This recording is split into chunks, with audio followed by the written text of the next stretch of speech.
Well, here we are. So, hello there, everyone. My name is Ensei. I am a wanderer from an eternal void who is looking to find his place here, and I have been doing so by analyzing Friday Night Funkin' mods.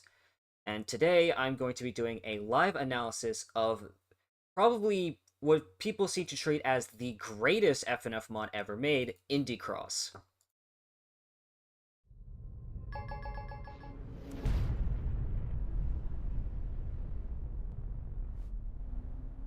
So yeah, we're going to be jumping right into this, overall taking a closer look at everything that this mod has to offer.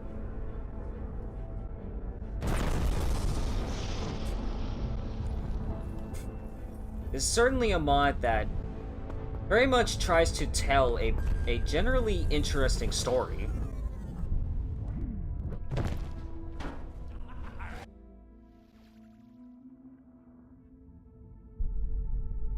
Hello there, Opera and Sawa. Good to see you.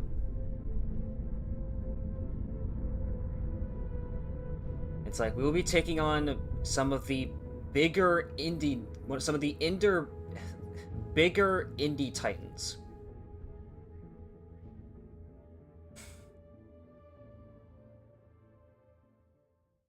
Hello there, Madness Guy.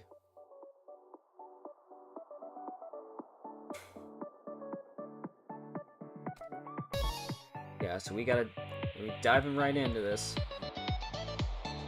Log into Game Jolts? No, not at the moment.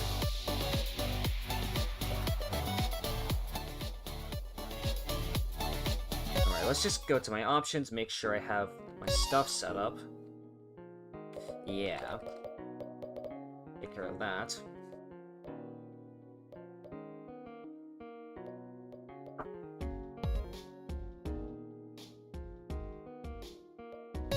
Appearance, song position.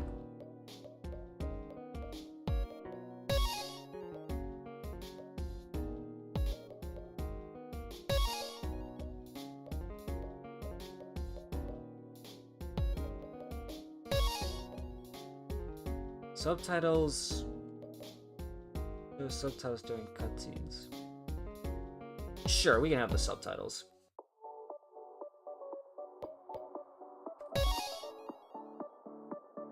I mean, if there's one thing that certainly gets said about this mod that'll become very apparent, is that overall, this mod has an absurd amount of polish with its art.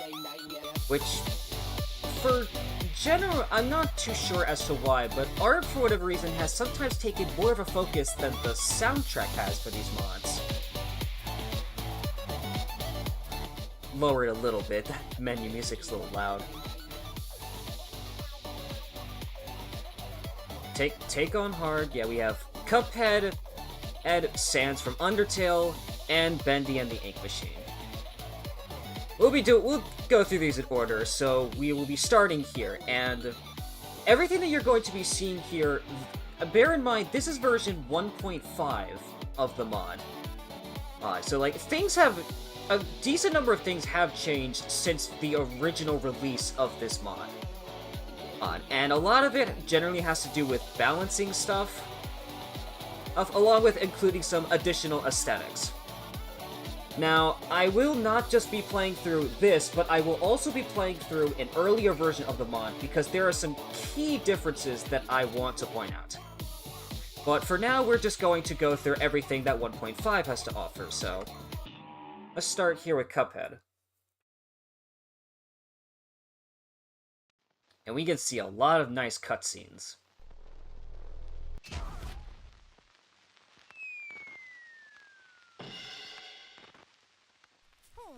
Now, if I were a crazy portal opening, where would I be? Well, it's no portal, but looks like I found the screw loose.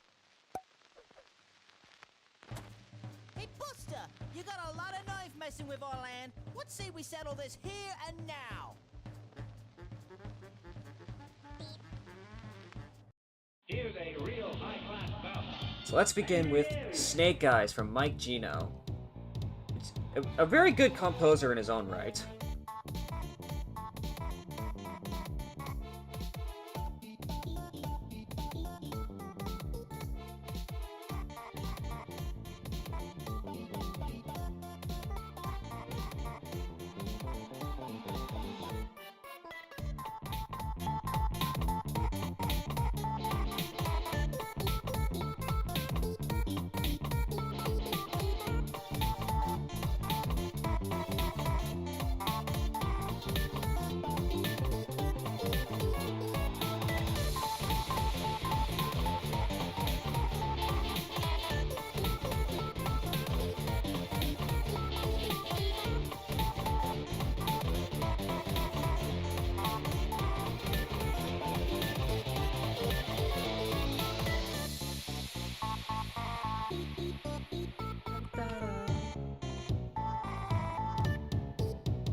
Yeah, I know Roxanne mentioned he hasn't seen this mod in a while. I mean, to be fair, this mod, oddly enough, like, even though there are, like, a lot of talk of it was around when this mod was initially released, but ever since then, like, talk has very much drifted away from this mod, as it tends to happen with most mods. And this mod has been, like, continuously worked on, like, behind the scenes. They just haven't said much about it, which is somewhat of a good thing. Oh, blast! This is gonna be tougher than I thought. Looks like I'm gonna have to double down. Hey, do you need any help, Cuphead? Nah, I got this, bro. Go see if you can find Miss Chalice Lady for us, yeah? You got it, but please, Cuphead, no more violence. I'll be back before you even know it. Hopefully not too soon. He doesn't do well with damage. Now, where were we? Oh yeah, let's double down!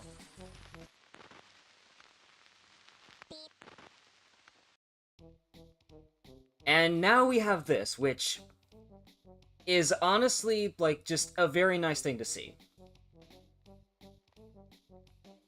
I believe they released new versions of songs throughout the year, too. Oh, yeah, that is right. It's like, they have been giving some updates on newer versions of the existing songs, for what will be coming from version 2.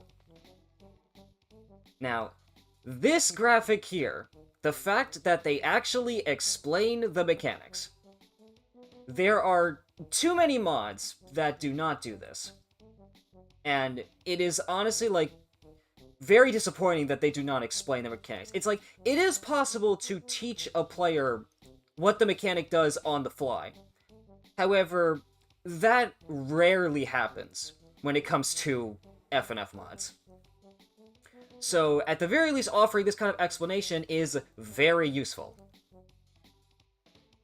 And I will provide, like, a bit of a thing regarding Cuphead's voice.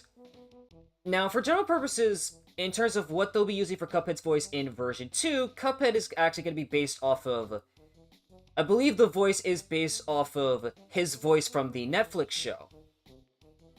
Now, the thing I kind of feel regarding how they may have come up with the voice they have here is that, well, Cuphead is a video game character. Yes, he's based off, like, he's based off the 1930s water hose cartoons, but he's a video game character. So as such, he has a sound that would make you actually believe that he's a video game character. That's at least the kind of feeling that I get from his voice. Nice. Whereas, yeah, his new voice is likely based off of his voice from the Netflix show, so it's going to make him feel more like a cartoon character. A bit of a different dynamic that comes across from this.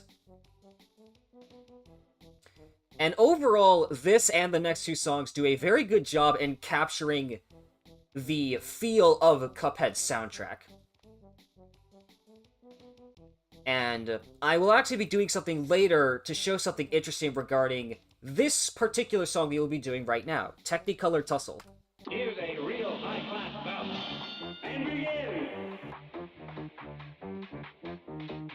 Like, there is something interesting that I found out on my own after playing this song a few times.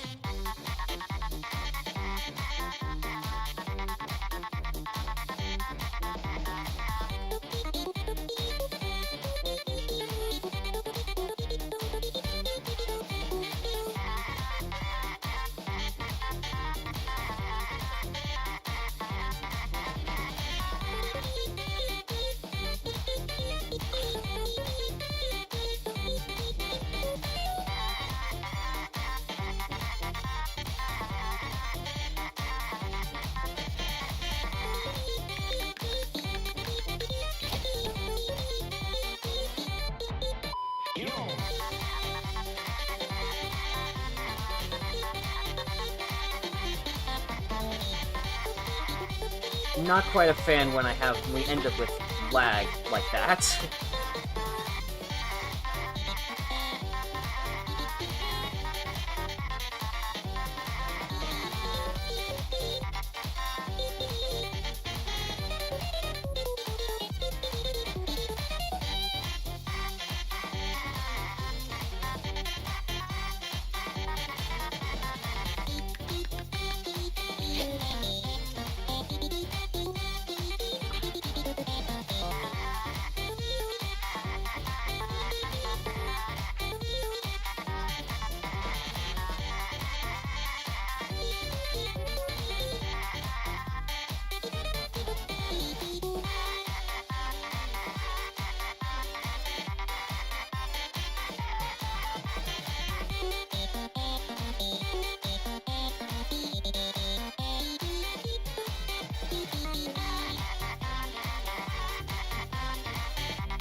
I will have to come back to this week. I'll make sure I'll be explaining that later.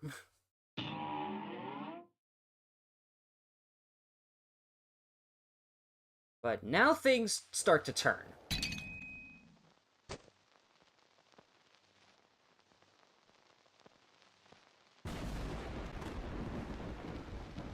Nuts to this! What did my brother say? Now remember, bro, no more violence. Unless it's a boy with a red cap, blue hair, and white shirt. Then go freaking wild. Oh yeah, good old reliable mug man. All right, kid, you asked for this. Time to go full triple down on your ass.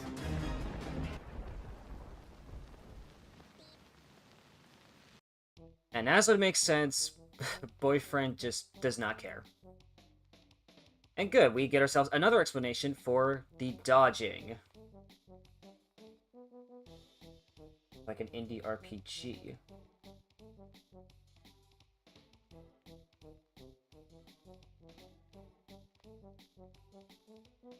Well, I mean, we have already seen the fact that, if you're not aware, Hollow Knight will be a part of Indie Cross. So, there is another week coming. Anyway, but now we have dodging, and now this is where we start to bring up a bit of a problem that Indie Cross kind of brings up. As my title says, as Indie Cross goes far beyond simplicity, trying to create an experience unlike any other. However, and it's like, generally speaking, they accomplish this through having a bunch of mechanics. And it's like, there are a lot of songs, and for all the songs in the mod, most of them have a mechanic. There's very few that actually don't. Now, the thing that can kind of lead to, though, is that requires a lot of multitasking when playing these songs, which can ramp up the difficulty pretty quickly. And this song is a pretty good example of that. The Googles are out tonight. Now go! Here we are playing Knockout.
Or Mugman.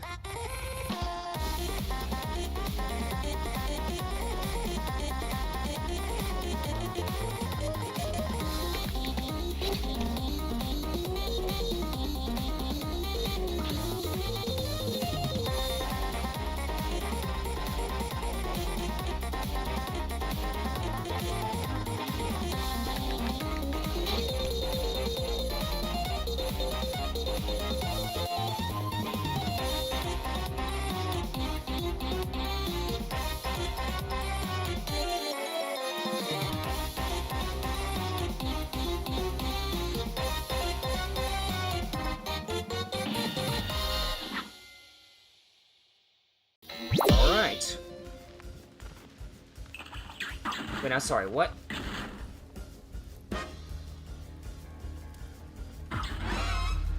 Okay, I'll talk about that in a moment.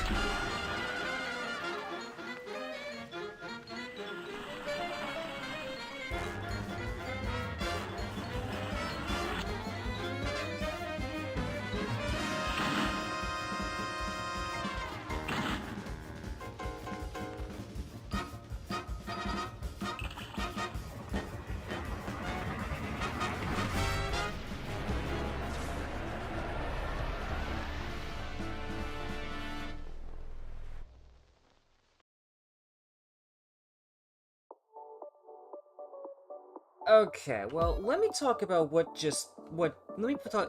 had ourselves a little pop-up in the top right corner. That was an achievement, because a very strange thing is that this mod actually has achievements.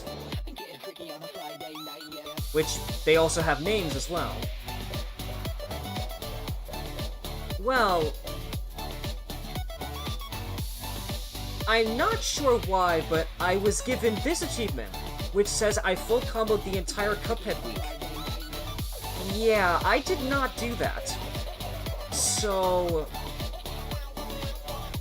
these achievements are relevant for one very specific reason. That, again, I will go into at later on in the stream. If I just keep getting these full combo things, I don't know what to say, but I will legitimately earn the achievements.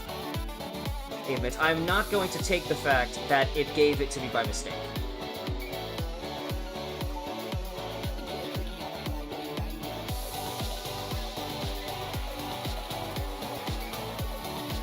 Oh yeah, then there's this thing.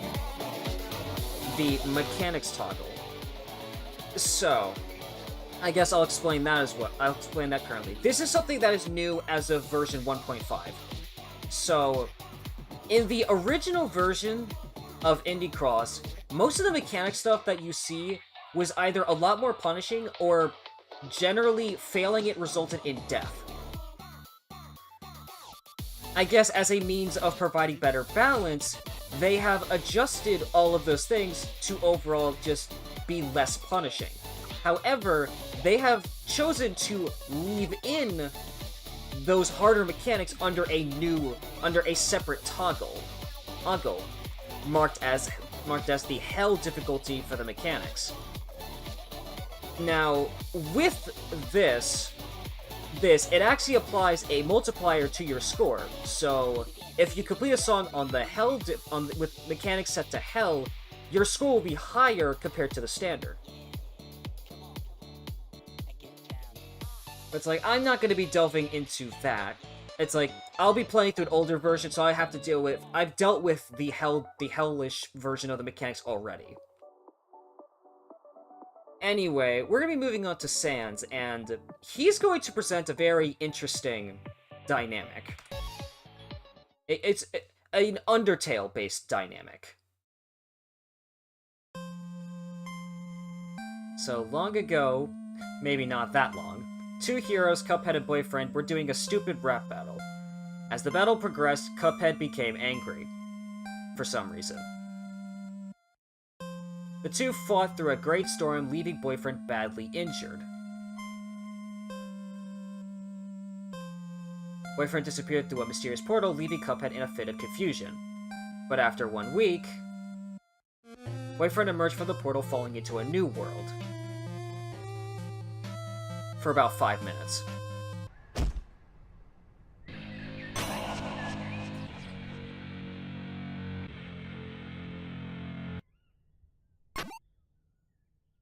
Sure, take your time.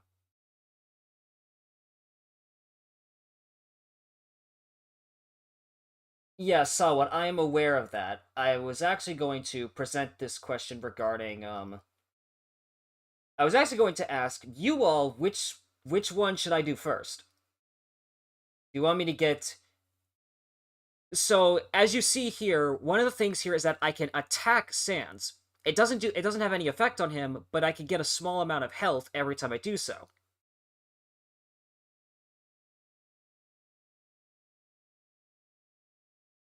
Well, the thing is that attacking Sans is that... let me rephrase that. over the course of the second song, it's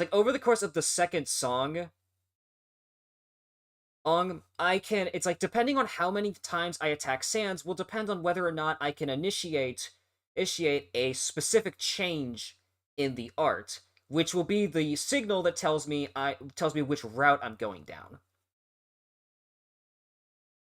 I guess the one where you have to attack Sans is the harder one. Yes, that is true. If I choose to attack him, because like Undertale senses that this is playing to the Pacifist route and the Genocide route. So if I repeatedly attack him, I'm initiating the Genocide route, and that overall leads to a more difficult challenge. But if I don't attack him enough, then I initiate the Pacifist route. Which, that overall is like an interesting thing. You can attack him and still trigger the Pacifist route. You just have to attack him enough times, then you could trigger the Genocide. Also, my model is actually in the way, so I will remove that for a moment. But you could see that it says that the blue death notes are mines that you must avoid at all costs. However, orange bone notes require you to hit them in order to avoid instant death. Now, to my understanding, since as of this update, this no longer applies.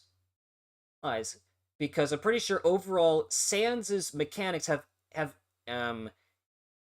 introduced the karma mechanic that is based off his boss fight, where every time you get hurt, you not only take that damage, but you also take a poison damage.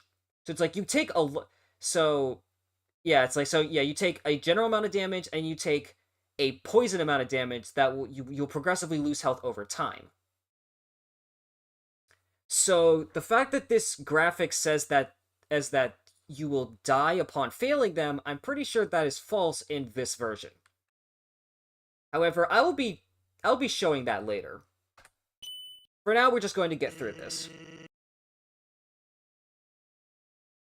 Well, welcome to the underground. How was your fall? Quite graceful, it seemed. You know, I was hired to tear you to shreds and spread those pieces across 6 different suns. After a few rounds of rap battling, for some reason. Because this is what you call the logic of F and F being stronger than any other logic possible. Ready yourself, human.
Cool, on MFC.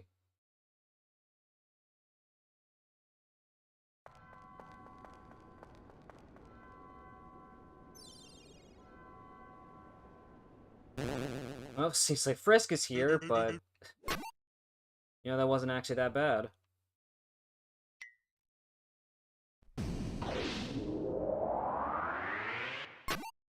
Good luck with that, kid.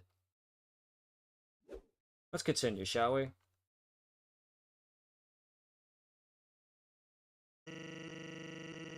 Just the book by its cover, but... After every week, everyone gets more aware they're gonna fight someone eventually.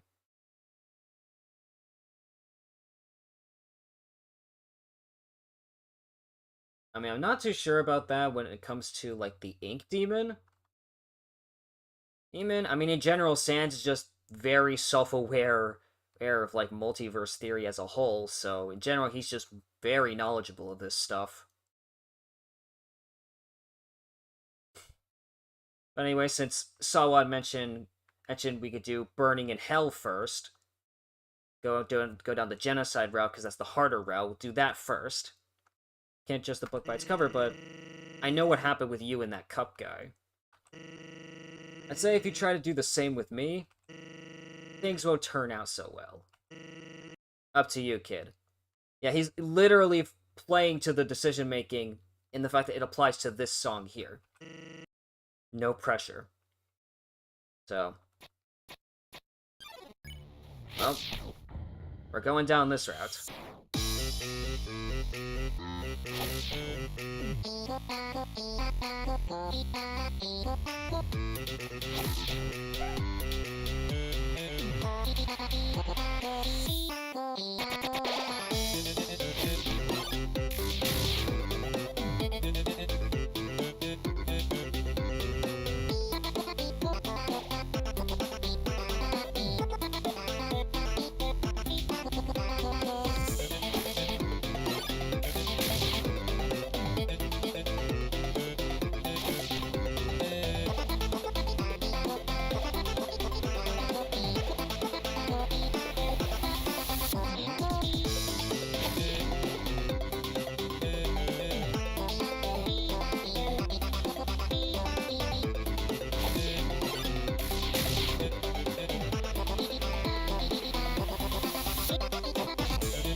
Also, I mean, that's a charting error we passed by.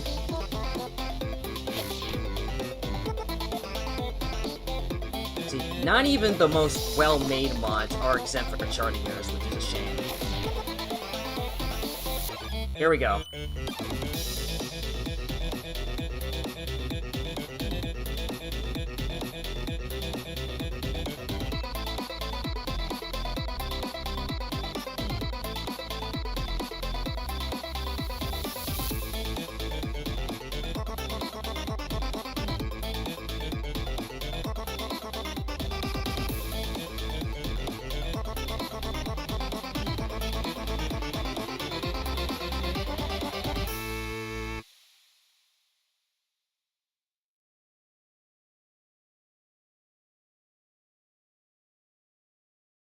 Alright.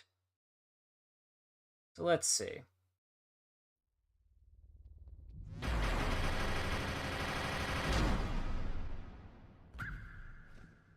And the dog, too.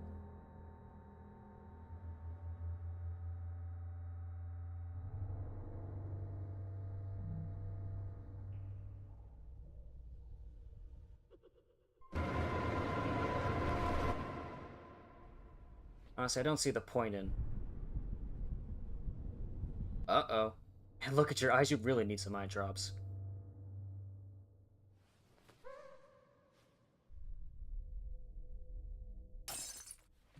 Oh.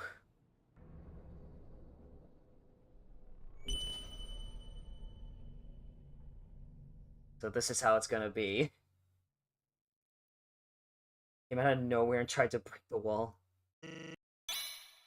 Bring it. Yeah, this is Burning in Hell, which is probably my favorite song in the entire mod.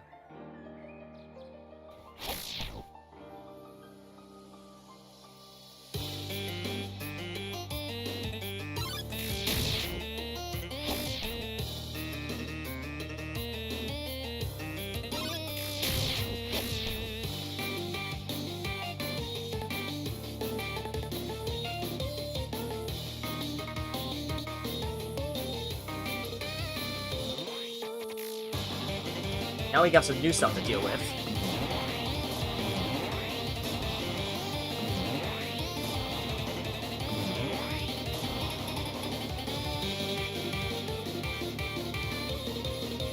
This song is also, like, has the most charting errors of any song in the mod. Because, like, if you notice there, Sans didn't have his last note.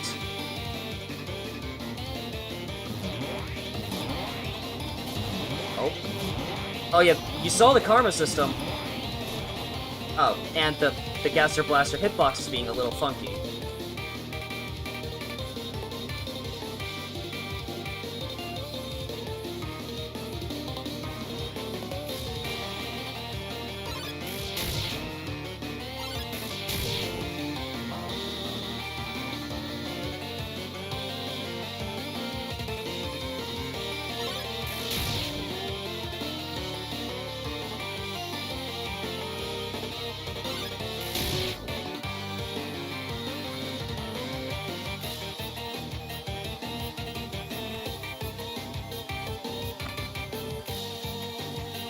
The motive to the core.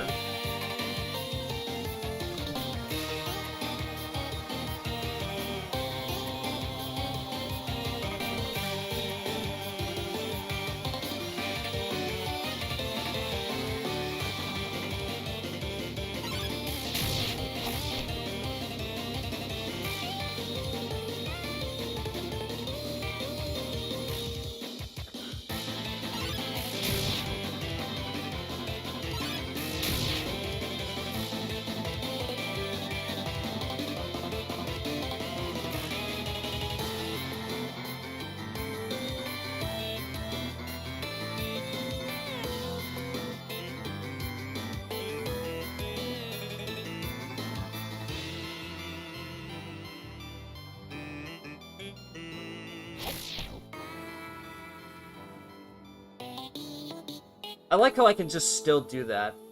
So the thing is, because of when I attacked him just now, he's now doing the wrong animation. Because he was still supposed to be exhausted, but apparently by swinging at him there, I made him go back to a previous animation.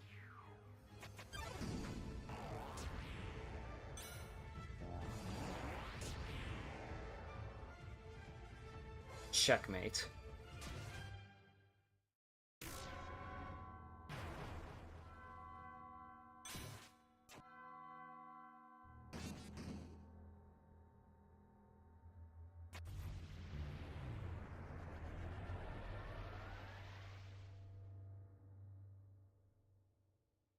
And we killed him, and we killed Kara.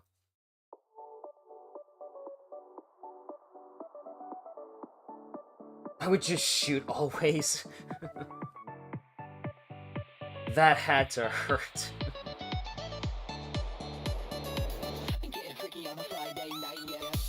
Now, strangely enough, I actually did not get the achievement for a full combo of the week, even though I technically did just do that. Achievements are being a little funky, I guess.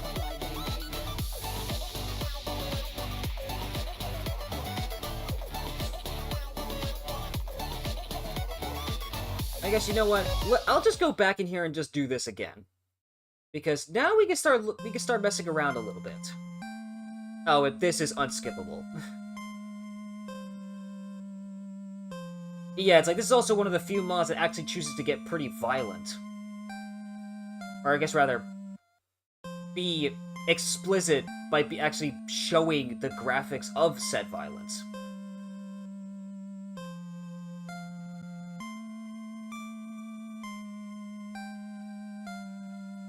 You would think it... What would you say it didn't give it to me because I still have to do the other song? Yeah, it's like... I was figuring that was probably what you were gonna lead to. I mean, if that is the case, that is quite interesting. And I think an older version of this mod does not have such a check. Which is also odd. But yeah, we're back to here.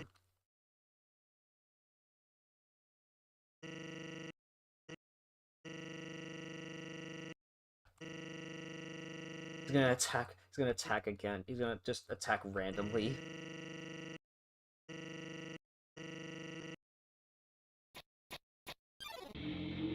Also, this entire intro thing is meant to be, like, a reference to the fact that he opens up with such a very strong attack in his fight.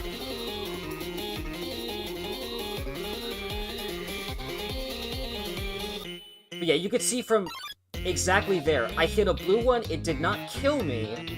It hurt a lot, and it gave me karma, but it did not kill. And same thing with the orange. So yeah, that statement is outdated on the instruction card.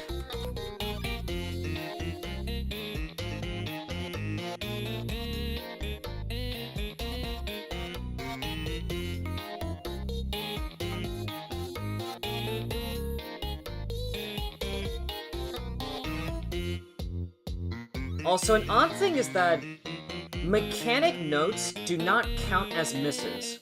It just blasts BF.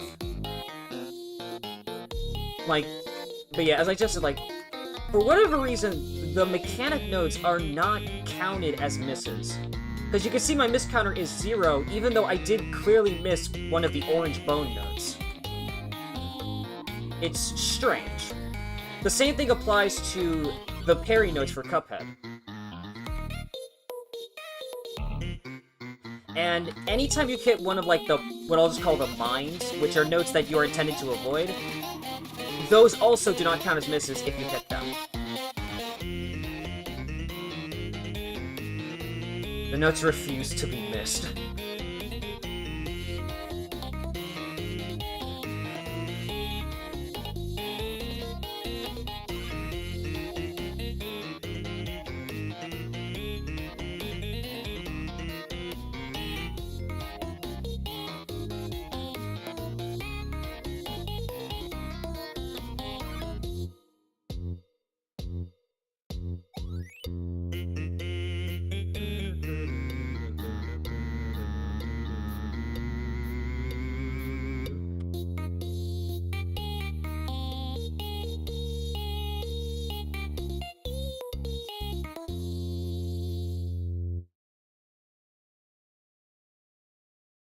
But yeah, so straight through that, move ourselves on to the next cutscene, which none of these cutscenes are skippable.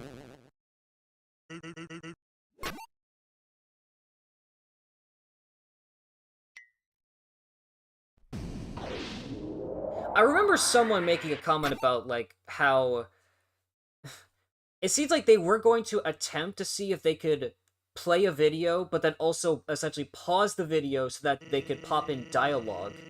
But they were not able to get that to work, so the dialogue just sits there for however much time the video has it there for. Alright, well now we're going now we do pacifism. A child with a knife.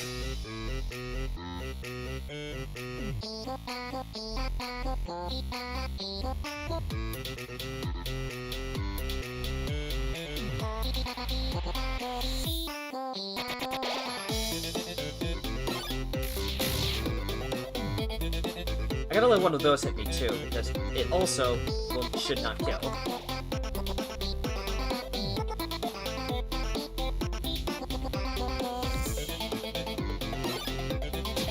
See? It's like, I live. Who gave the child a knife? Well, technically, the child found that knife.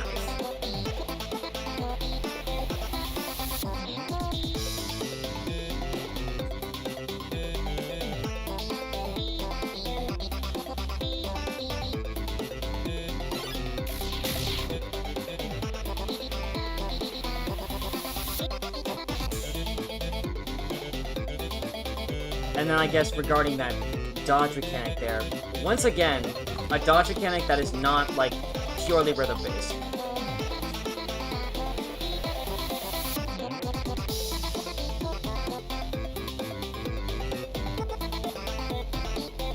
Who's to say the child's real name is yes?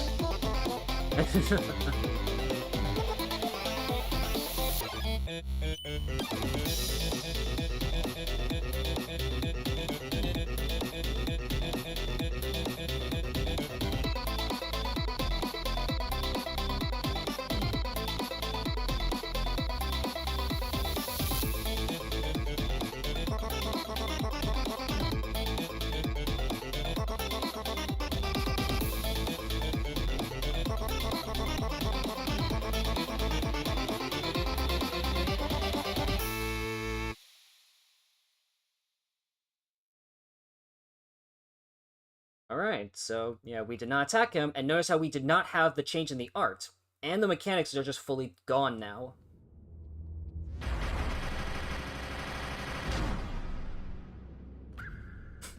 The cutscene starts out in the exact same way, though.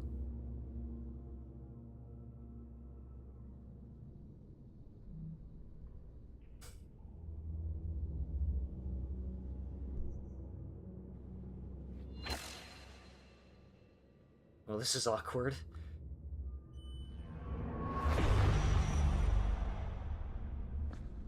That was close. How the hell did they... Well, it doesn't matter now. Yeah, bye!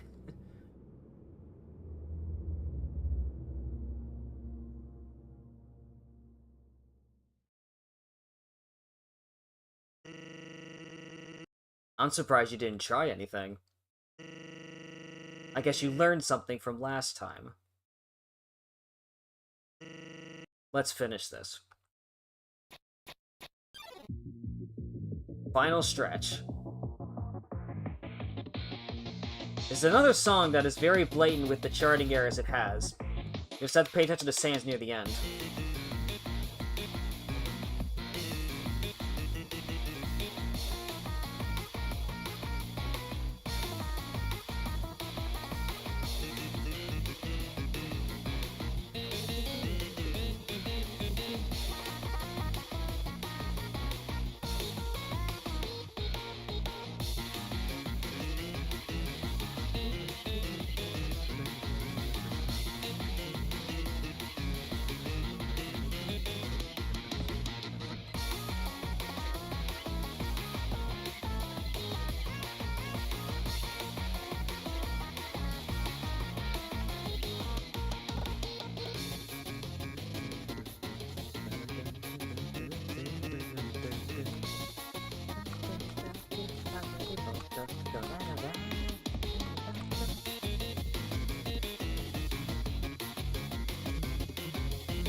I missed it.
he just has a portion there that he just should be singing and just does not sing.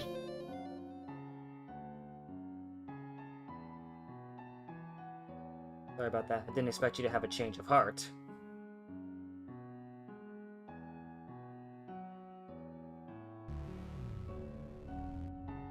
Well, I guess our time is up. I'm going to Grillby's. Let's meet again soon, okay?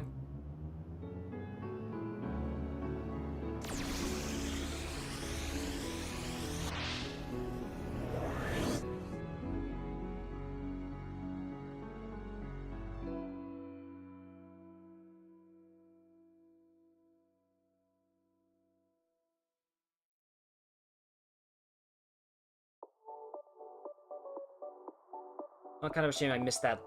I missed one thing. It's always that one verse that has gotten me when it comes to Final Stretch. Anyway, well, now we move on to the Ink Demons week. And the Ink Demon brings along new surprises for us.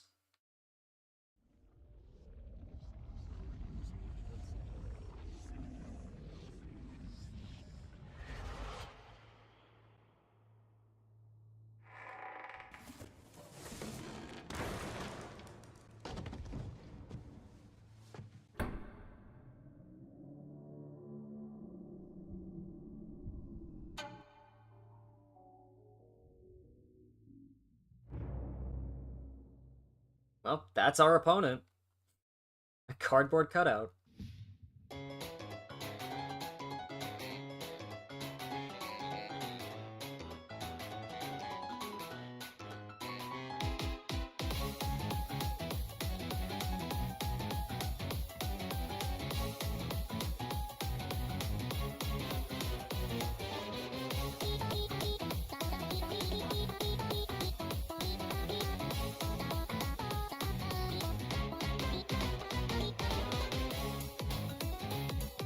So I guess I'll just comment about it now, but I really do like the note splashes here. It's a nice aesthetic.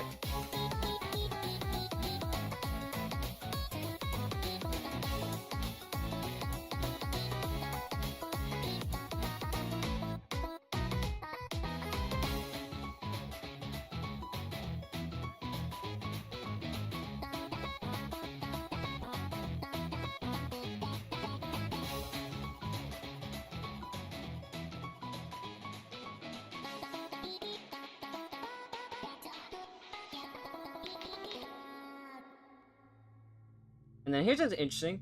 Yeah, it just plays a video here. Which, something heard that. Because the song is not over.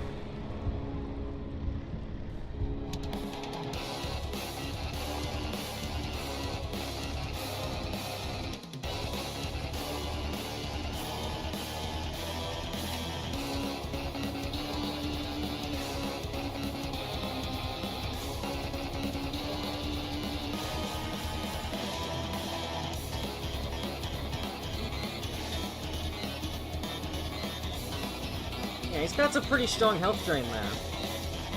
At least there's a limit, so that it's not just nothing.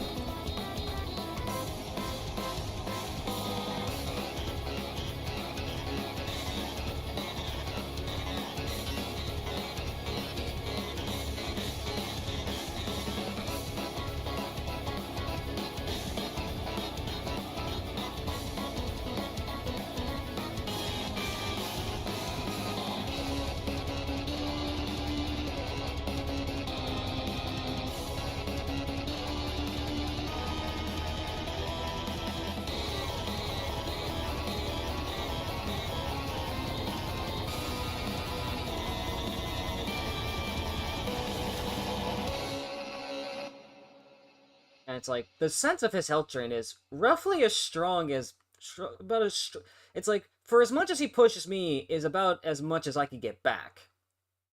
Sheep, sheep, sheep, it's time. My lord. What the?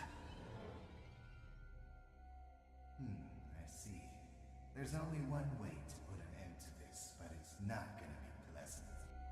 What the?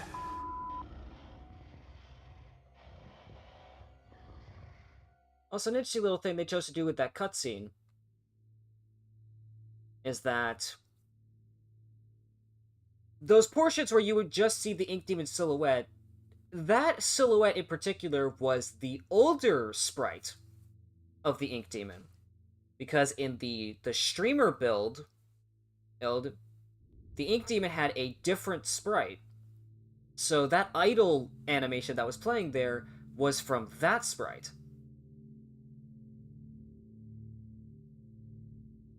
Oh, hello there, Hellcat. So yeah, here's our explanation for Bendy's, for the Ink Demon's mechanics here. So we have ink nodes are mines that will slowly cover your entire screen with ink, preventing you from assessing your surroundings. If too much ink covers your screen, you will die. Yeah, they have made a drastic change to what that means. You should do last reel. Yeah, we'll be getting to that. We are doing week 3, so... And then, behind my head here... Shadow Notes. Again, this thing is outdated. Shadow Notes are instant kill mines that must be avoided. Again, this is outdated. As of this version, they no longer kill outright. Instead, they take 50% of max health. That's like the general thing that happened to pretty much anything that killed outright now does like half of max health. Last reel is pretty hard. Last reel is pretty hard in a general sense. Last reel is also very difficult to get a full combo on because of all the stuff you have to multitask, which we'll be getting to that quite soon.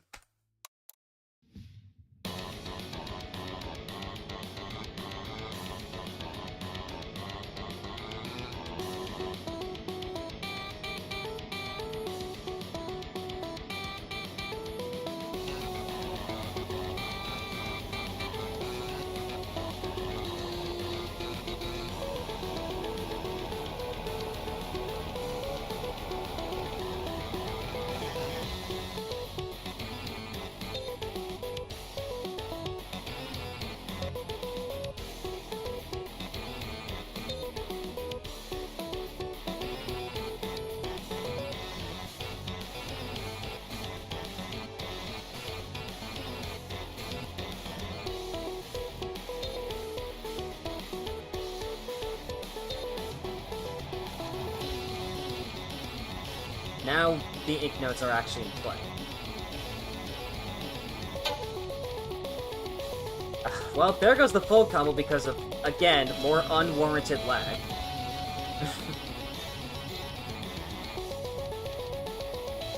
I mentioned this in a tweet, like, ever since playing through Hypno's Lullaby, there are just so many mods that are just not optimized enough. Because obviously, like, dealing with that, like, just seeing it lag mid-game, and overall you get, like, your progress gets inhibited because of that. Your performance gets inhibited because of that. It's obviously not fun.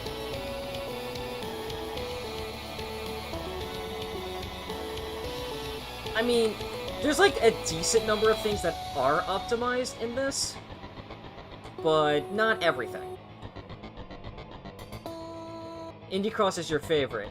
It's like, that's much like, as I said in, like, to some extent of, like, yeah, when I mentioned, and how, like, a lot of people just view this as the greatest mod ever made.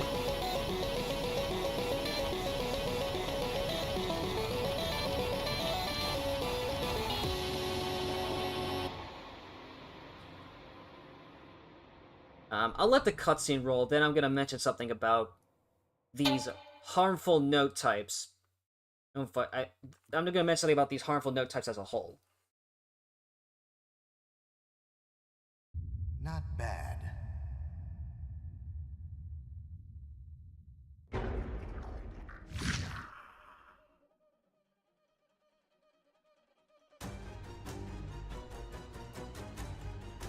Your favorite character? Favorite character in FNF Entity? It has been a while since I played that mod, and overall, I'm not too familiar with, like, the full extent of, like, the personalities of the characters, though for the general sense of what I do know, I guess I could... Don't say Nakusa. I was going to say Solazar. Again, I still don't have the greatest understanding of the personalities of the characters. However, I feel like I particularly have an interest in Solazar's character.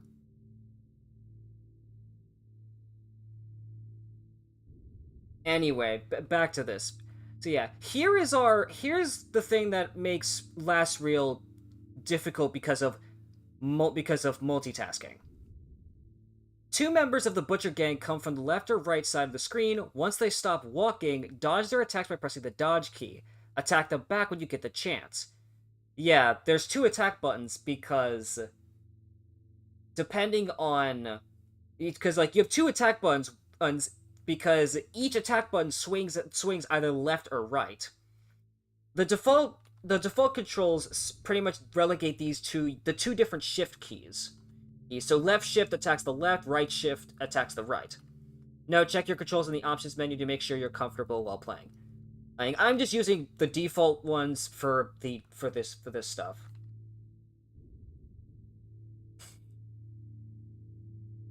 Now it's like this kind of multitasking is particularly difficult because, well, these guys are not really audio based, they're very much visual based. So you have to be looking at them in order to know when they're going to swing. Which obviously means that your eyes are getting taken away from the notes, because you do have to deal with these guys while singing. So yeah, it gets hectic. However, I have my own method of dealing with them.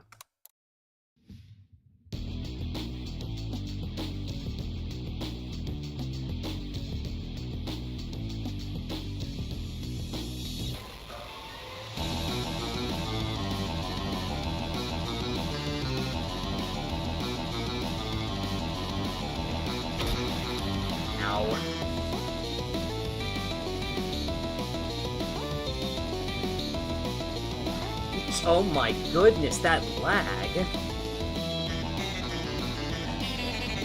Oh, okay, well that is something that I guess they did change.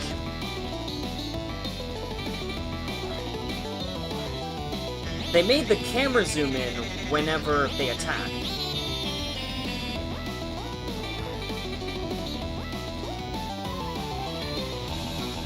So, yeah, that's new. I'm used to playing the older versions. I don't really play much of the newer version, and I will make sure to explain myself for why.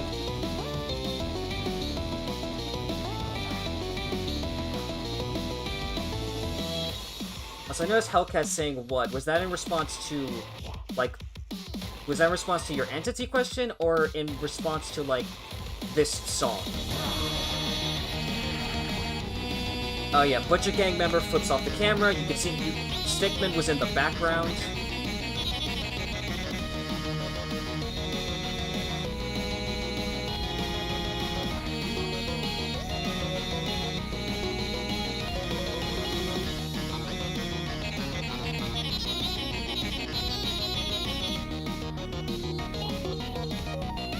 Wait, they changed that sharding.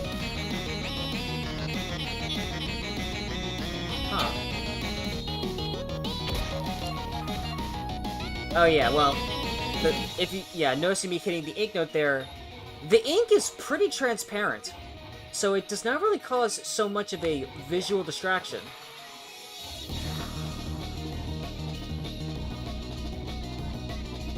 Oh yeah, and then my health here just, goes to nothing.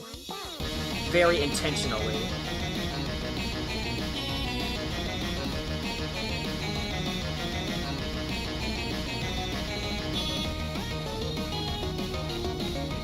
And now we're gonna have one last guy, which, it's disappointing as to what became of this.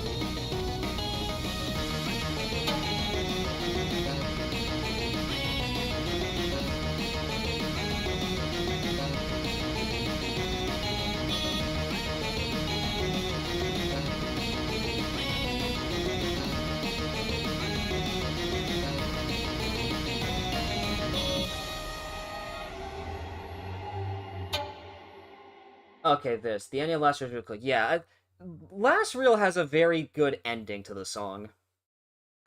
But now we get to move on to, the real showstopper of week 3.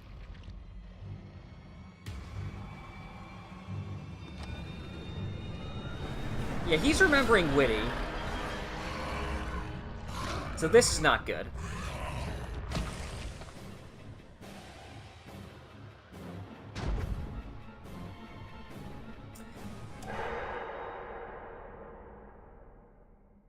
I think I'm gonna have to move my mob to show.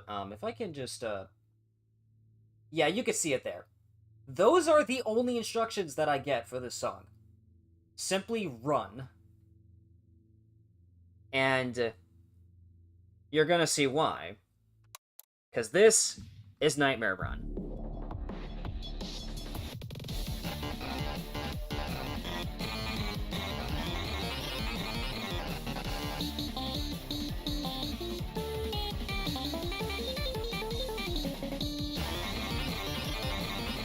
Okay, you take care, Hellcat.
I missed a note.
And it gave me the full combo thing here too, when I did not earn it. Those who mess with the ink demon shall pay.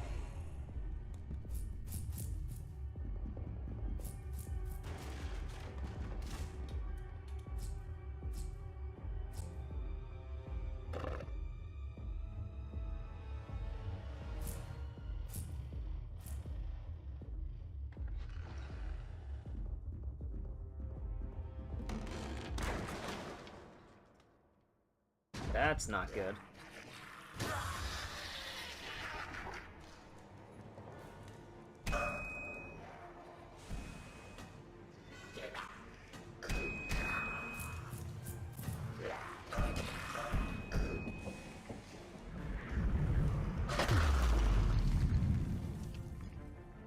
Yeah, the Ink Demon is not happy.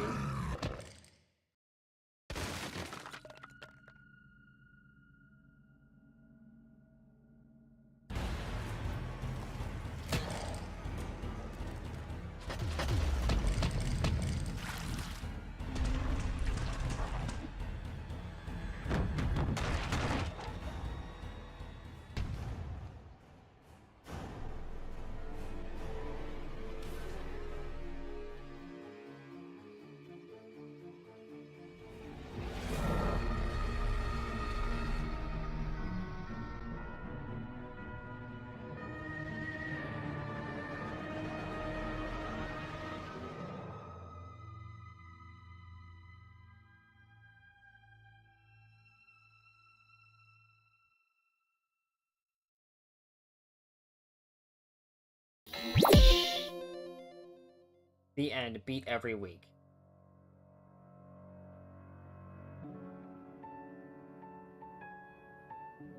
So yeah, like, that's all the main story.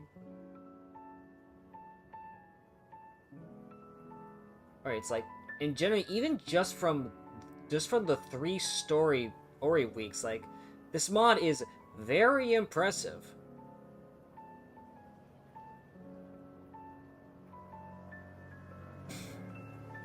I mean, it's like, and it's like, overall, the sense of, like, the flow of the notes. Oh, I personally do enjoy it, because, like, it gives vibes of being old school, while still, obviously having given proper touch-ups to make it at least feel more enjoyable. But it still has, like, an old school feel to it.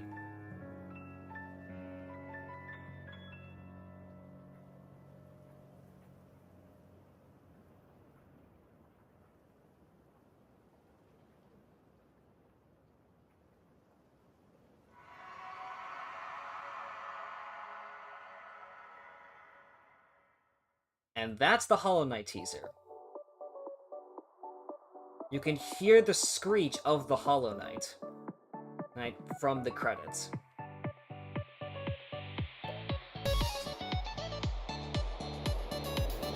Well, so yeah, we have our story songs, we have our bonus songs, and then we have this category, which we will be unlocking that category pretty soon. Yeah, so we have ourselves 5 different songs here.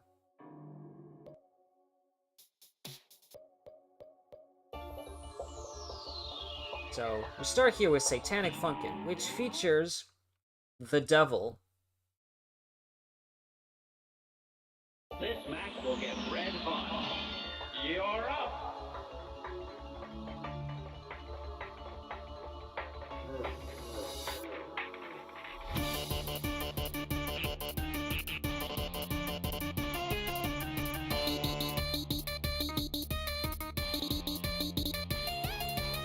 He also features his own note type, which is just a standard hurt note. Like, even by like the original release, it was just a standard hurt note.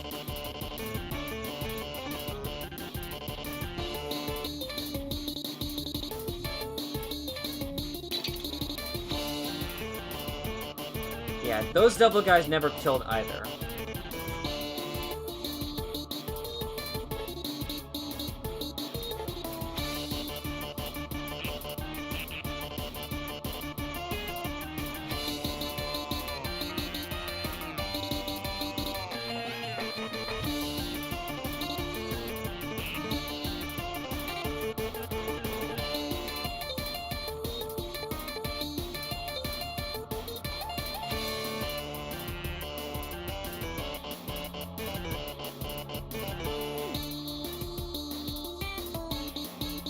And that's a charting error because that is mistimed.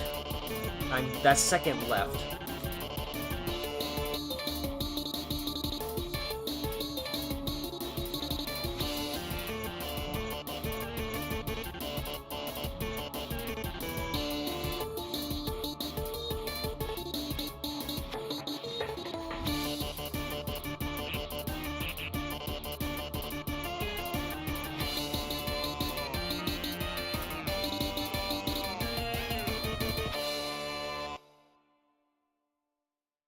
And one last one for good measure, to make sure that you're still paying attention.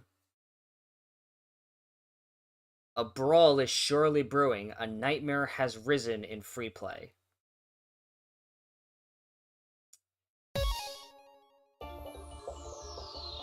Yeah, so that is our third category. The nightmare songs. These songs are just intentionally more difficult songs. And this is Cuphead's one, Devil's Gambit. So let's just go through this.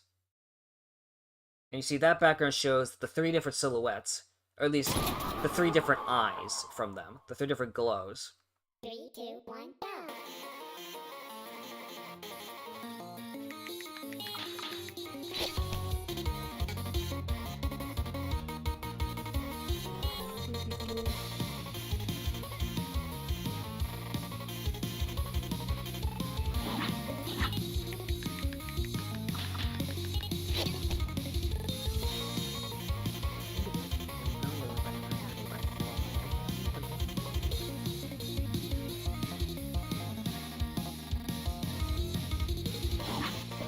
Oh yeah, you do not get any warnings for these dodges. You have to be paying attention.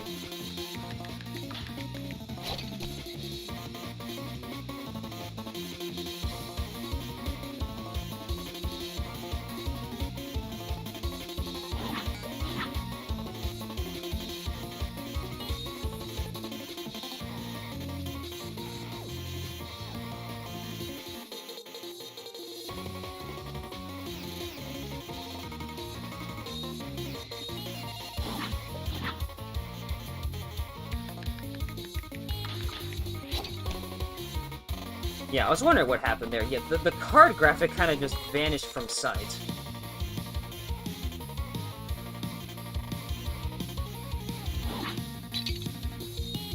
Okay, I missed that dodge, but again, because this is version 1.5, it does not kill.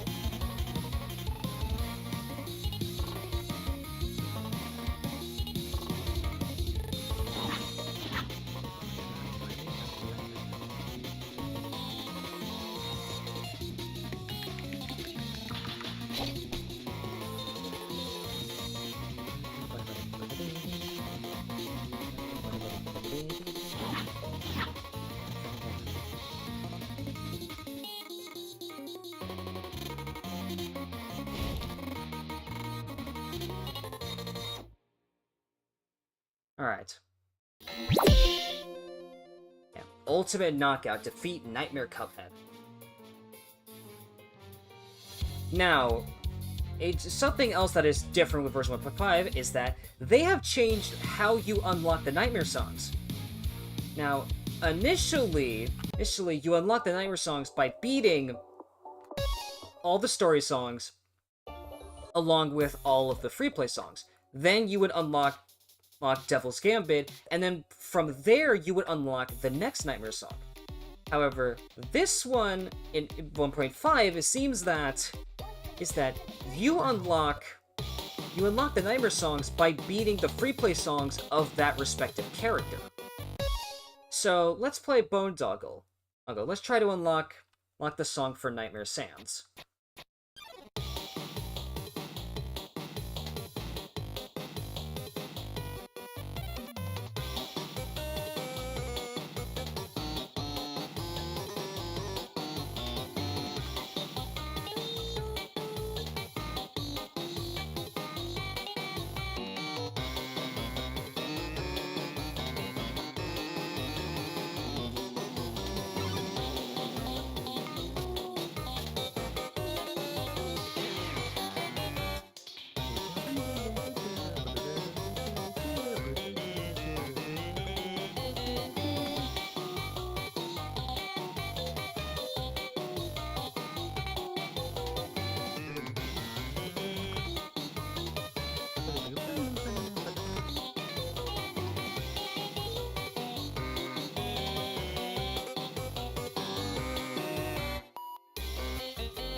So that's one.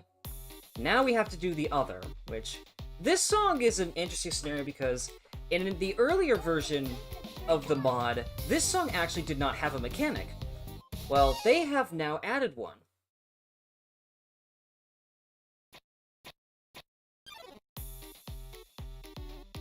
Yeah, we specifically sing against Papyrus.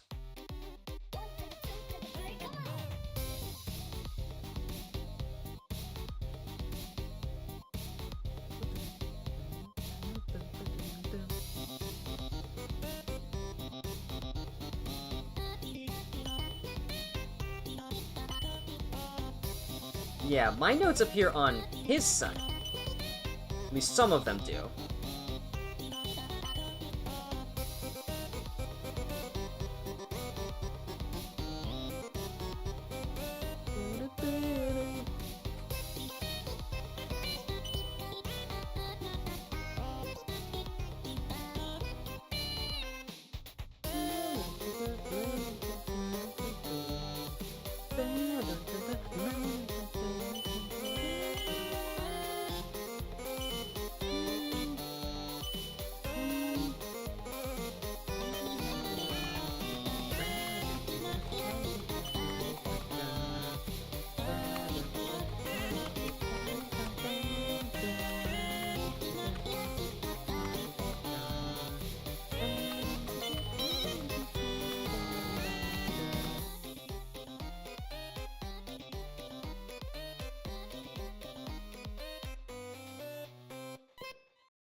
And now we've unlocked our second nightmare. The power of our nightmare has awoken in free play. It fills you with dread.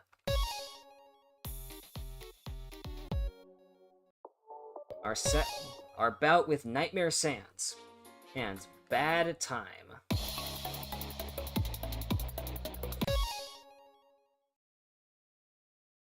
And look, the graphic is actually updated because we saw Nightmare Cuphead was now more visible.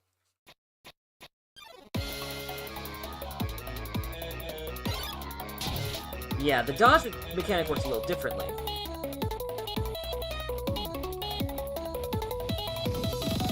It'll randomly be either blue or orange, and that determines whether or not I need to dodge it.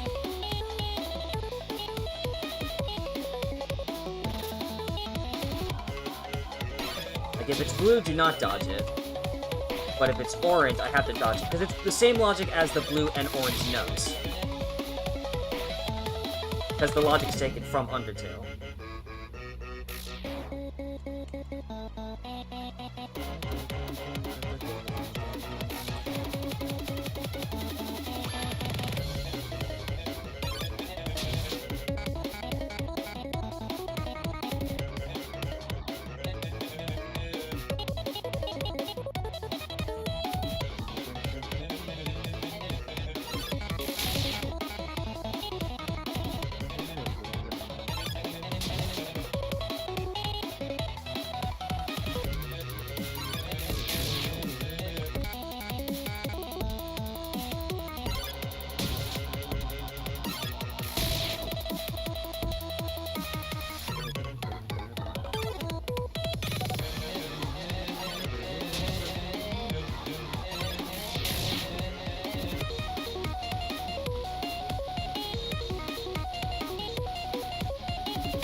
Not sure why there's a random blue note on his side for him.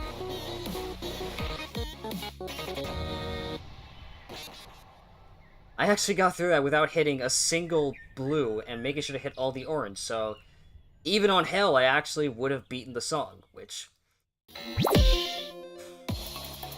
Yeah, there we go. Defeat Nightmare Sands.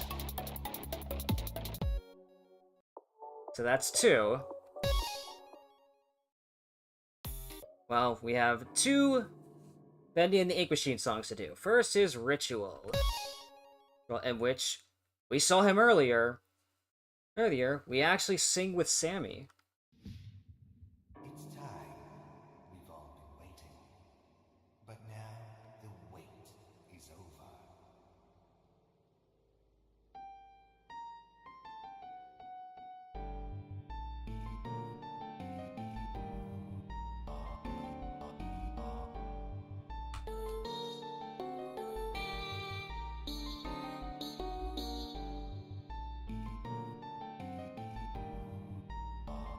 Now, you will notice that the mechanics toggle was available, which means that this song does have a mechanic in it.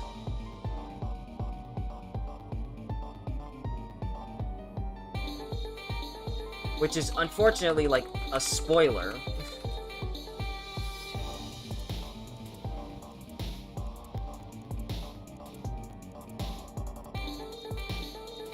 It's like, overall this song is just very different from the rest, because like it's obviously much slower.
Oh, interesting. His laughing animation was not there.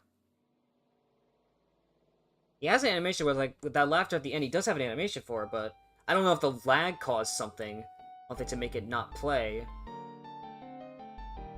But yeah, it's like, as a random surprise, he throws the axe at you. Which I also noticed that the dodge button just kind of popped in. I'm pretty sure in the older version it fades in. So, odd little change that they chose to make. Anyway, there's something I'm going to test with Ritual, but for now, let's move on to the Freaky Machine. Made by DA Games and Saster. Now, in terms of like DA Games, he's the person who did the instrumental, so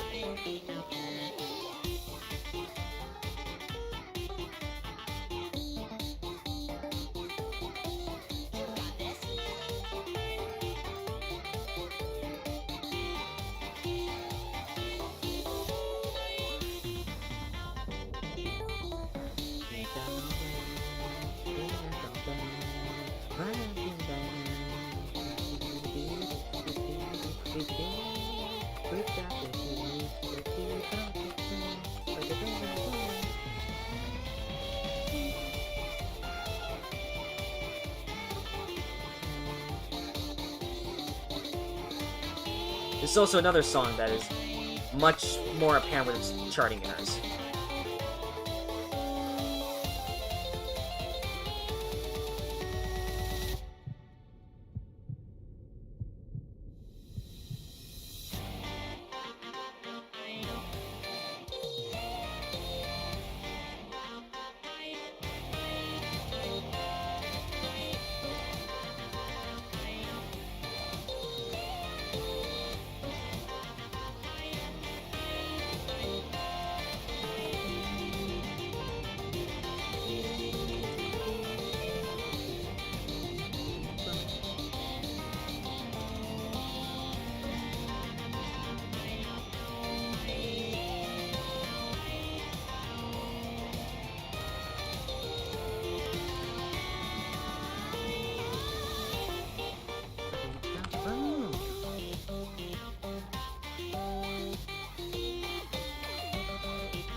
Yeah, the instrumental, it's like the overall rhythm of this song is based off of two of DA Games' Bendy songs.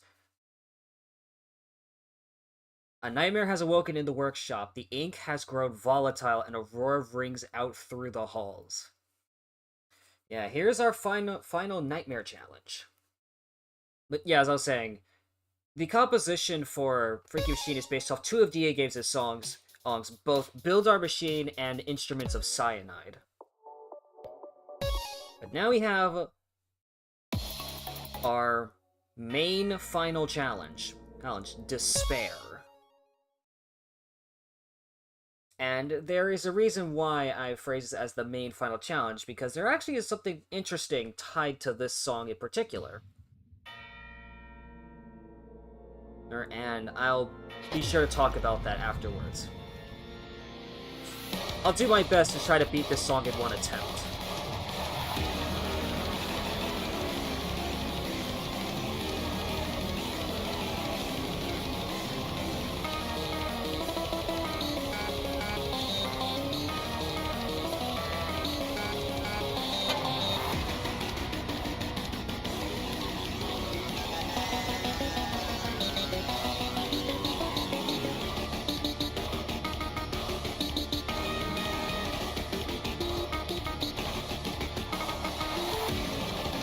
Interesting, they didn't fix that charting here, huh?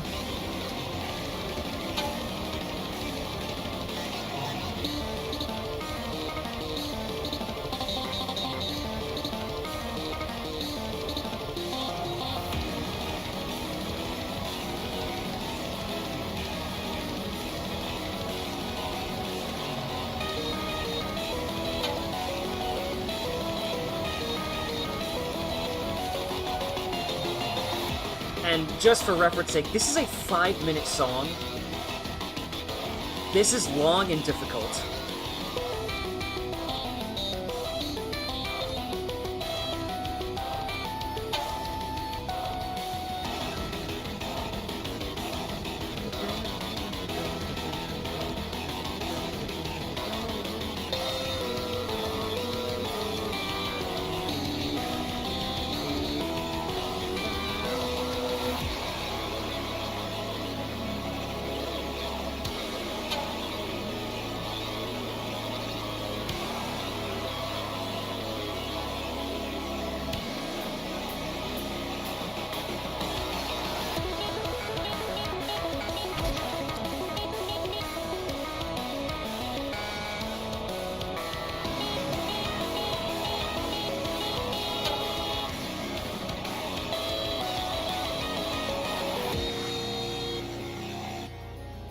Nightmare songs are supposed to be crazy difficult for the insane players. Yeah, it's like the entire purpose of these songs that they're meant to be difficult.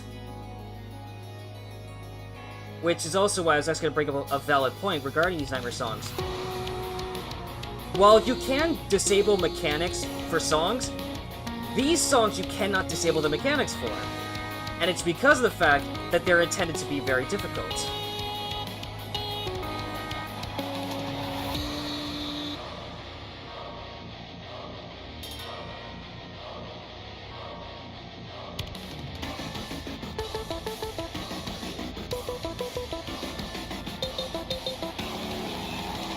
Ow, I got hit by the brute there.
Okay.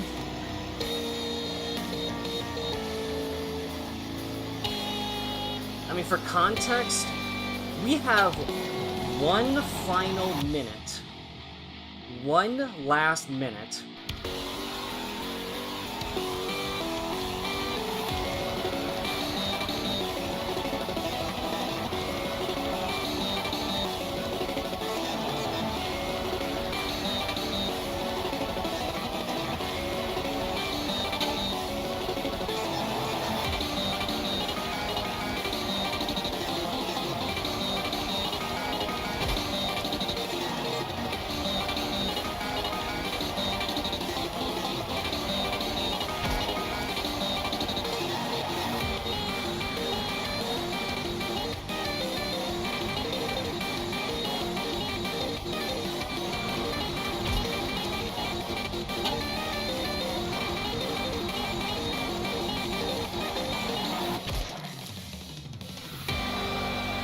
Alright. And there we go.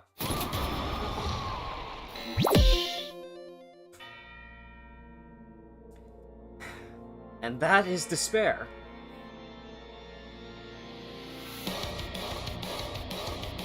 It's like, these Nightmare songs are no joke. Like, they are a very steep challenge.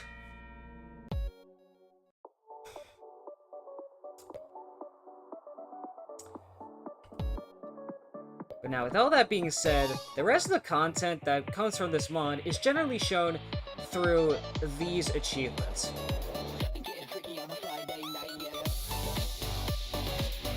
Which, while I certainly can prove the fact that I can indeed perform these full combos, I am going to do something else for the sake of convenience, because I have already conquered these achievements before. However, at the very least, I will show you some other things before I get to that. So, one of the first things is that, if I type this... Yeah, so if you type GOSE, you get access to this song.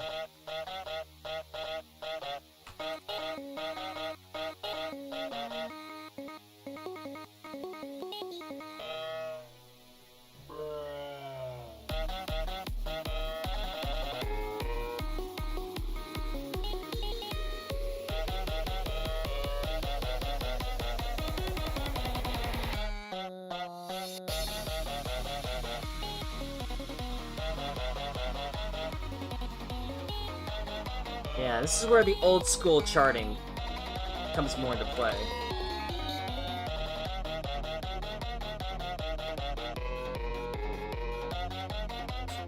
It's a pretty entertaining and genuinely, like, good song, considering the vocals is just a goose honking.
This Megalovania insert for the humor of it.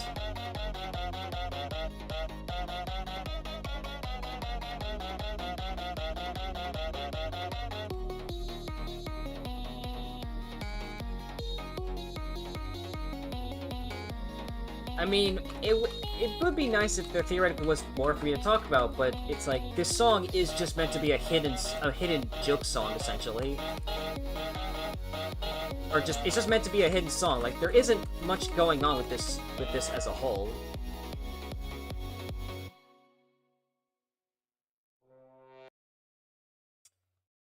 Oh yeah, there's also that.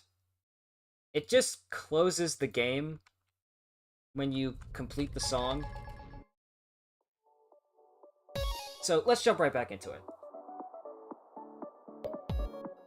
Okay, well, moving on from there, we have ourselves a nice little secret that comes from Boondoggle here. Actually, you know what? Hold on. Let me do something that'll make this a lot easier. That's the achievements.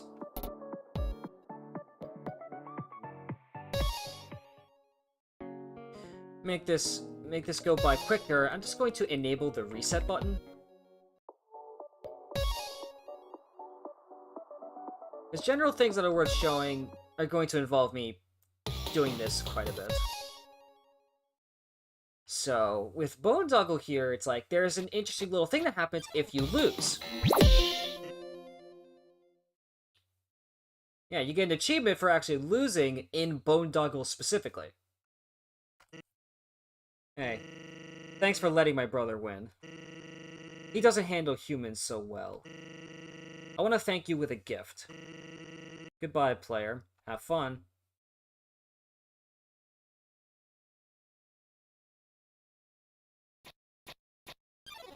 So, pretty much what that did is that it sent me to a Google Drive download. Which I download this zip file. And the thing is that zip file contains another zip file, which contains another zip file, which eventually contains a text document that has 9 numbers. Well, if I type those numbers being 999414666. And now we play the Samus.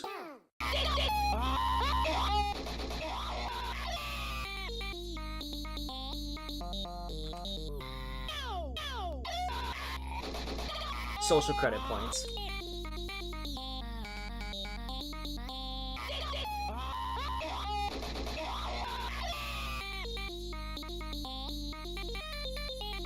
We just have ourselves noises from, I believe, Senior Pello.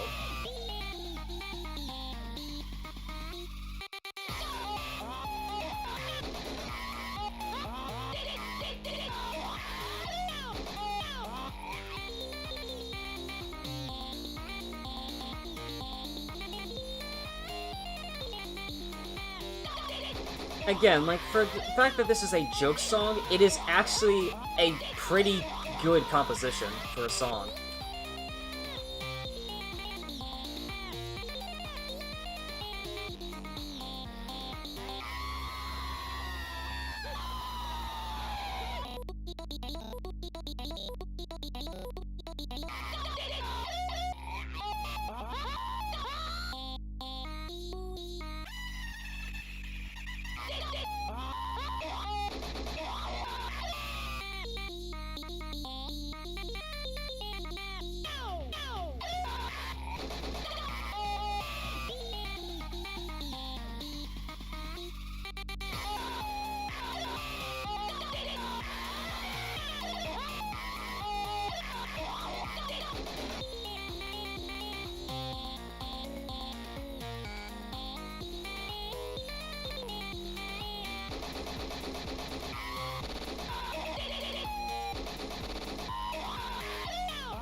We also have ourselves a nice little surprise at the end, which we are about to reach.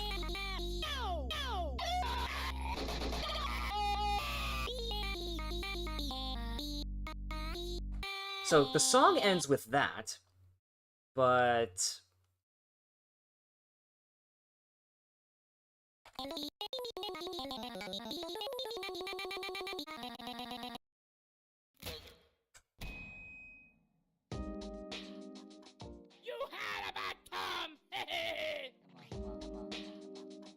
Yeah, he has a bunch of random voice lines that he will just spout when you die in that song in specific.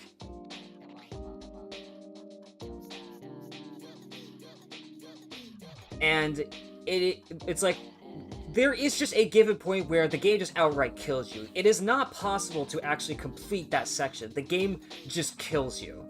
Because, like, the song is already ended, and so this is just something random that's just extra.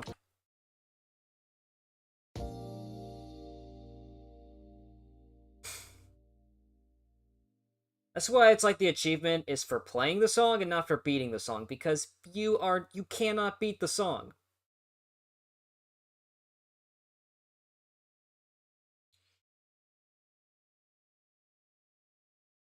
I'm also just stuck here.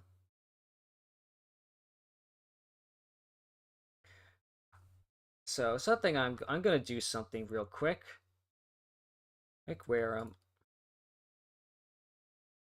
let's see. If I just go over here and grab this, and going to go into here.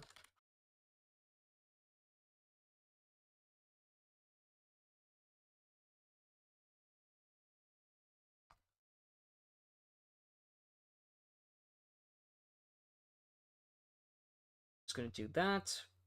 And now with that, if I go back into the game,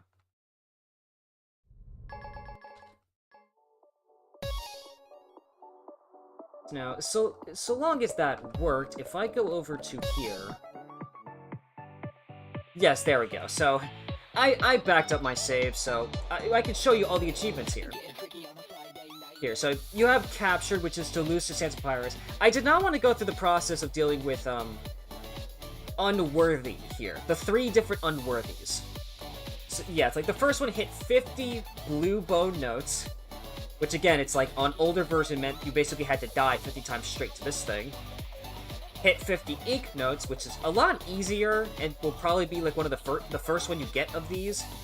And then Unworthy 3 is die on despair 50 times. Which, oddly enough, I remember when I was first attempting this, I actually did not get this achievement by the time I beat the song for the first time, so I apparently did it in under 50 deaths. Pacifist, Genocide, Goss here, which is play the secret Goss song. We have this. Take one for the team, die protecting Mugman. Yeah, so that very specific charge shot that hits Mugman if you dodge it, well, that shot will outright kill you. Even with the change they made that makes charge shots not outright kill by default, that specific one does. And that's because of this. The Sanus, which is play the Secret Santa song. Here we have Courage, beat last rail on hard without dodging once. So that just means you have to deal with ink being on the screen constantly. It's like not fun, but obviously doable. Well, because you have to beat the song. You don't have to full combo. You just have to beat it. You have full combo the entire Cuphead week, entire Sans week, entire Ink Demon week, all on hard. Ultimate knockout, defeat Nightmare Cuphead. Bad time, defeat Nightmare Sans. Defeat Nightmare Bendy is Inking Mistake, and the end. Beat every week. And after all of that, by getting all the achievements, if you type in Goss again, would you like to play Classic Goss? Now, if you say no, it'll give you the normal Goss, which is what I played earlier. But then there's this, which is Classic Goss. So pretty much in a sense, an earlier... It's like... It's a completed version of the song, just an earlier version that ended up getting updated.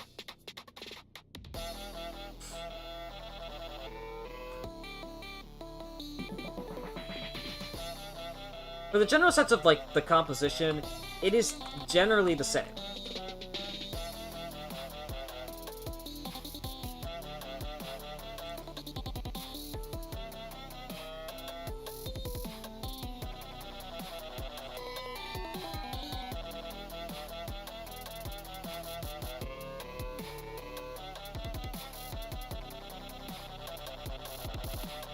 You can see how mad he is down there in the health icon.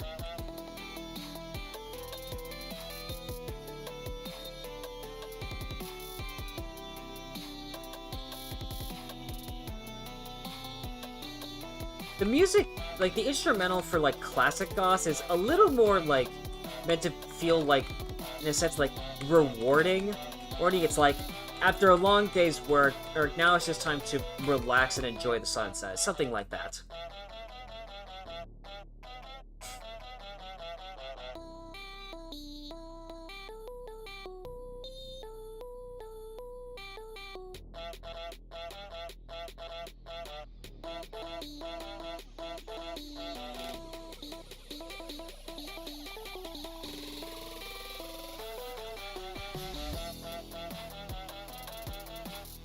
It's like, again, as much as I mentioned with Goss previous time, it's like, not much just goes on here, which is the point.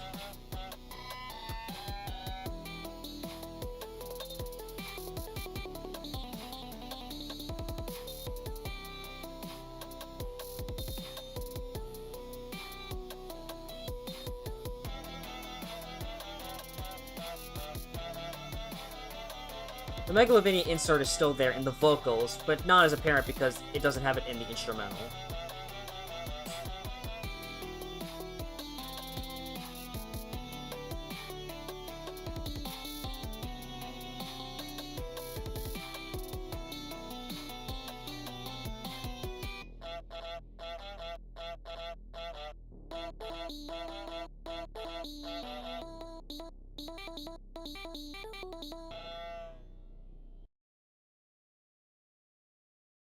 And yes, just like before, the Goss crashes the game.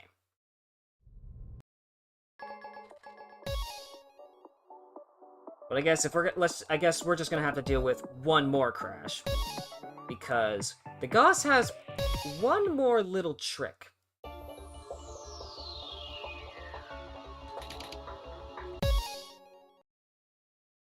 There's one more little trick that the Goose has here.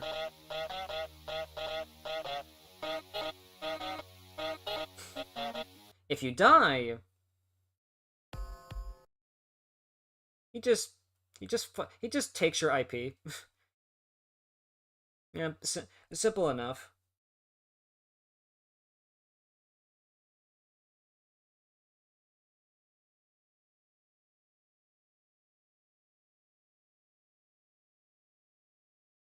It also even gives you, like, an actual crash report as well. Which I believe I can show that. Oh, that. Where is it?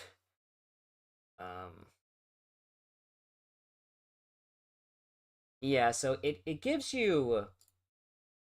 It gives you this.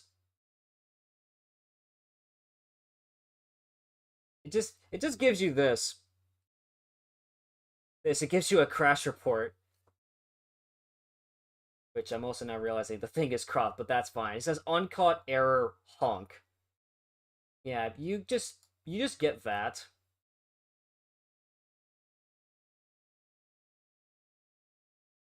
Yep, so that's a crash thing.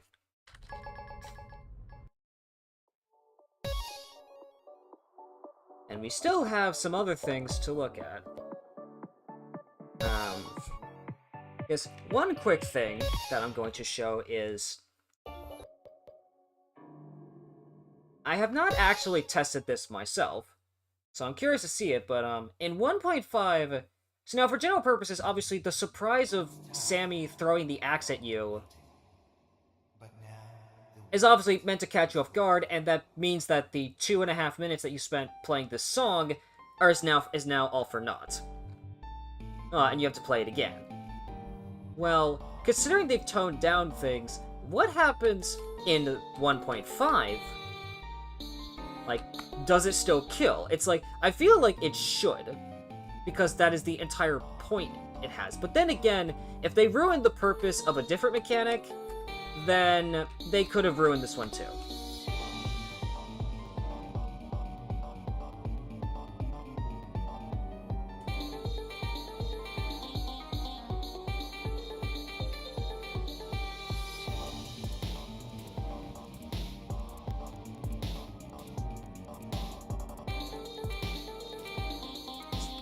much calmer. Sammy is pretty quiet in his own right.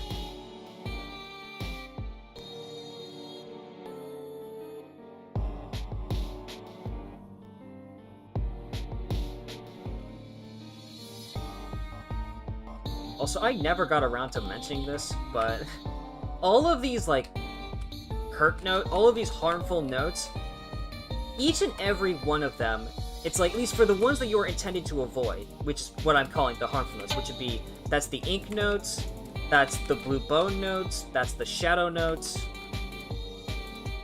that stuff. All of those are harder to hit than a standard note, giving better balance to them. But that's also why, like, in a decent number of songs, you'll see them pretty close to normal notes, and they're able to do so, and it's fine because the timing to hit them is harder.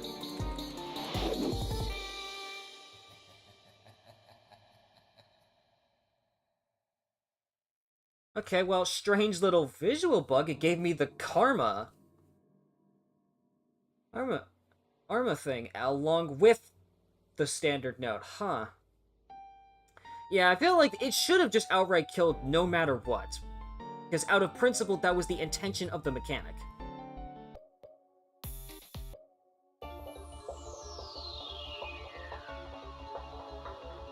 I would assume the only difference with this is likely that the hurt notes do less damage. Like, I think like the hurt notes did more damage originally, because I believe the demon still does like 50%. 50% of max. Now, this was a little thing I was talking about earlier. Regarding this. This honestly could have been a challenge, and they just chose not to do it. Maybe they just never thought that this was possible? But from me doing this, apparently it is indeed possible. So, pretty much, it is actually possible to beat this song without ever hitting a parry note. Because you can build up a card. You build up a card by hitting normal notes. Like, you can see the card emerging. Much like in Cuphead, how you will progressively build cards by attacking enemies, you can build a card by hitting notes.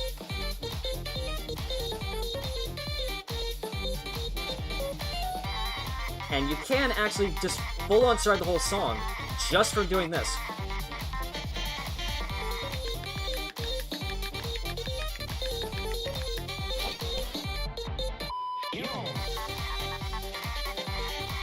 But, like, you have to make sure that you hit just about everything.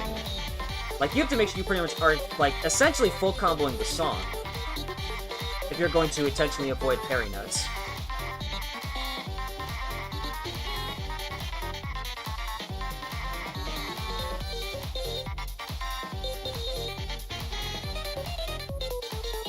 Oh, the visual bugged again.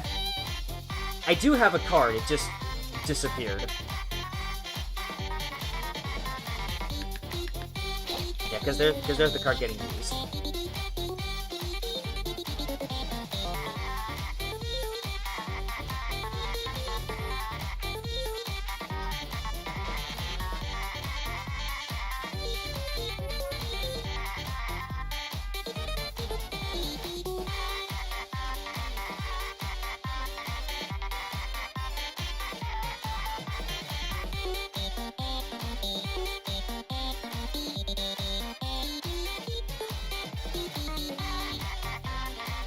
Okay, just about to get the card.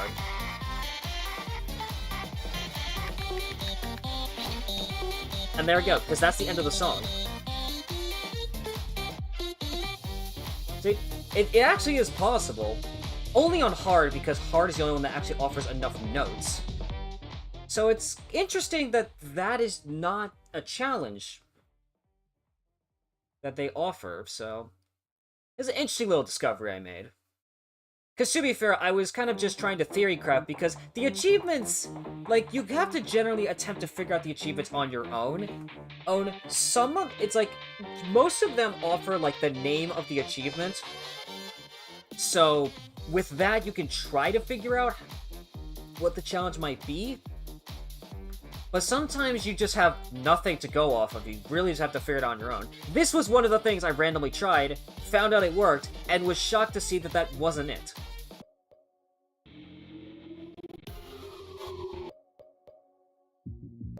But yeah, from this save data, it's like, I'm showing the fact that like, I have indeed gotten full combos on all of these songs.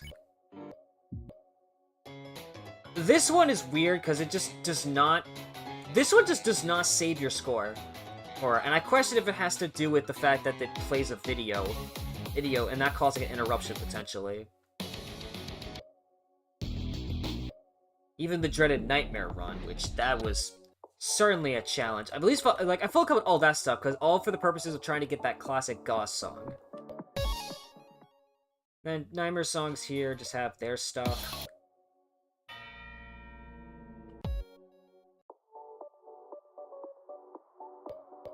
And I guess one other thing I'll just randomly touch on is, the Ink Demon's voice, which is...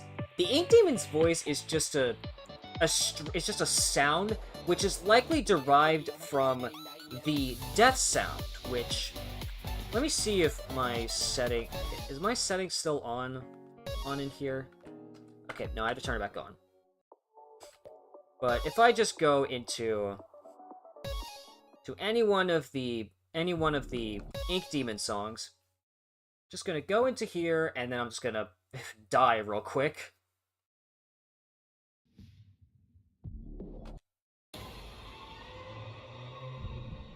Like, that sound right there. I want to think that that is what his voice, that's what the Ink Demon's voice is based off of. It's based off of that sound. It's like, that's just the sound that plays when you die in Bendy and the Ink Machine. However, his voice is being changed to a much more gargling, demonic kind of voice.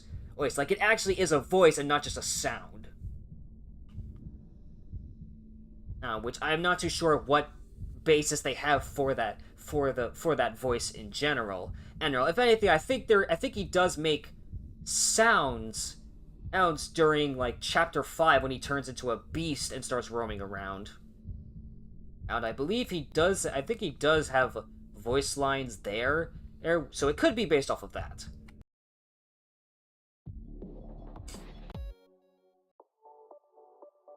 Well, now with all of that out of the way, okay, we are going to step out of that version, and we're going to go all the way down to the original release of Indie Cross.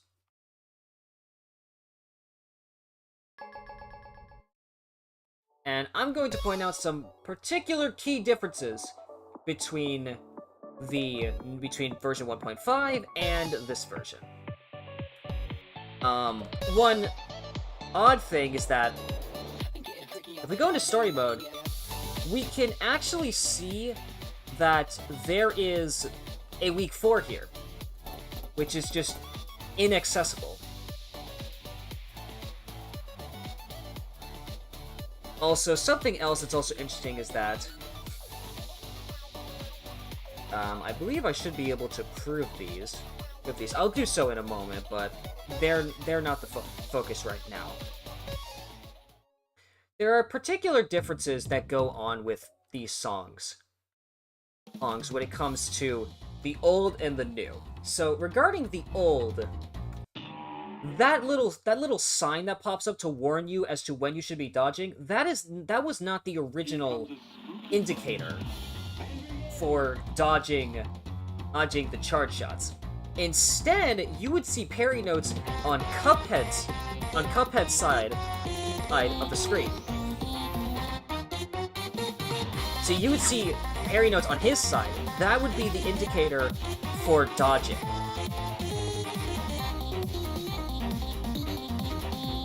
And there's also a different indicator for the roundabout.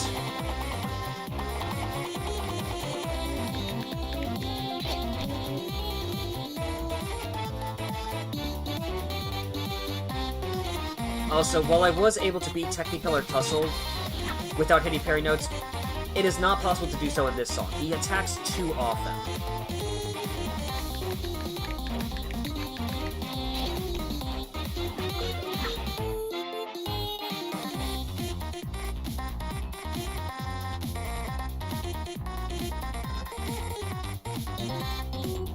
Yeah, you can see that there were only 2 instead of 4. Also, if you attack him while he's shooting green, it will make him stop. But you can't do that because you have to attack him when he's shooting blue. Because the green just does a lot less damage. So you'll be fine. At least, well, so long as you're performing well enough in the song, you'll be fine. Because both of those shots do just outright kill. I can showcase that real soon.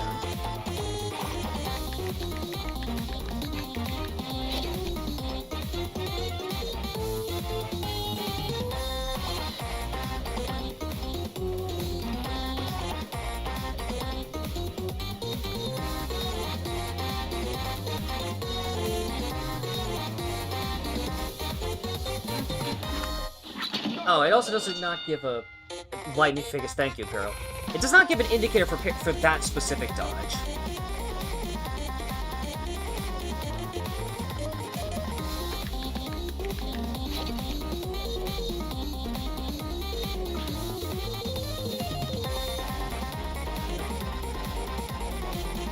Yeah, Knockout is a pretty good song. Ugh. Well, if the lag didn't happen, I could have full comboed it. The worst enemy to deal with.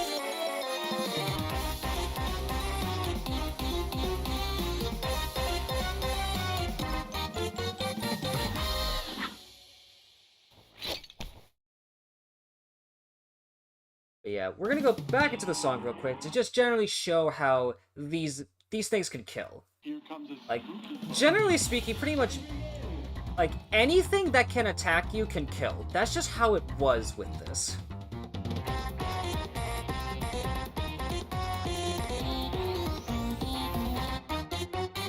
Like, anything would kill you.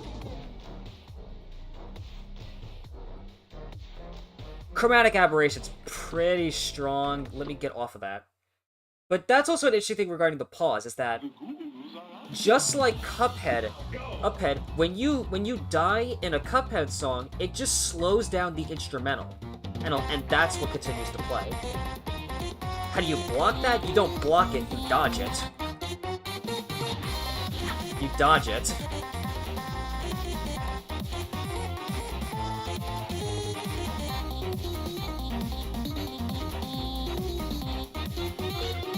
But yeah, I'm just gonna...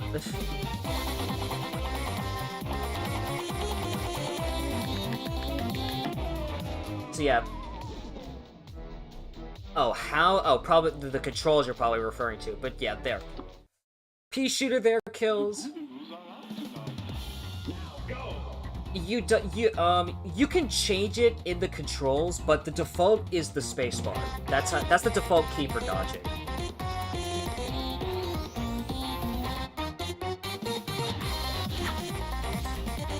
Now, trying to be able to die from the green is, well, I gotta stage that a little better.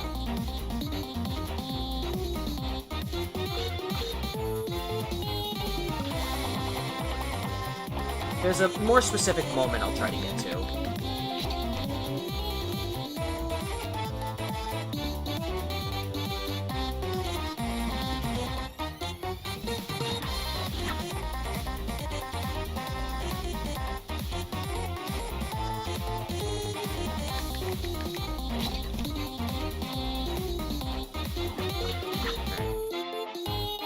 Okay, this should be a better spot for me to get killed by the tracer, the homing rounds.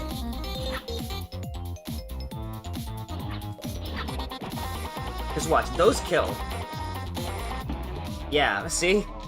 So it's like, see, the problem is that again, if you throw at him during the green, it will make him stop, but that just means you have to deal with the fact that he's gonna follow up with blue, which he doesn't ever stop shooting blue, so it does force you to actually, like, have a decent performance in the song in order to survive.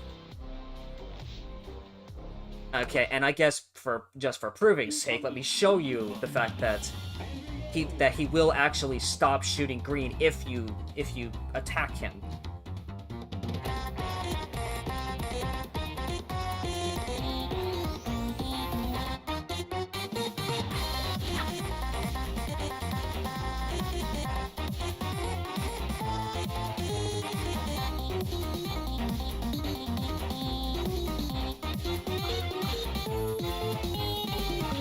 So if I attack him... Or I guess rather, no, he does not actually stop. I forgot about that. Oh! Okay, he stopped shooting blue for a moment because he had to sing again.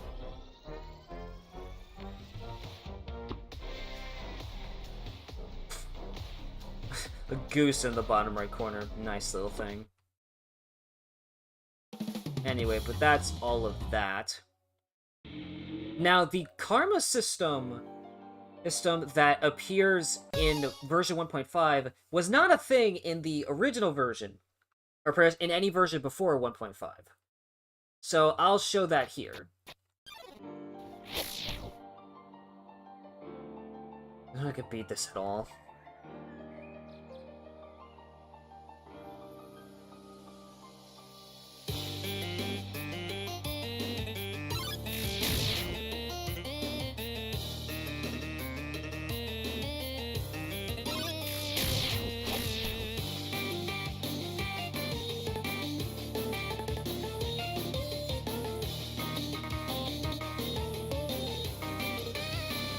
But yeah, the karma system does not exist.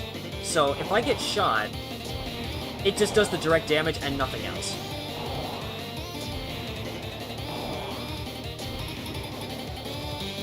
And these blue things do outright kill. And so does missing that.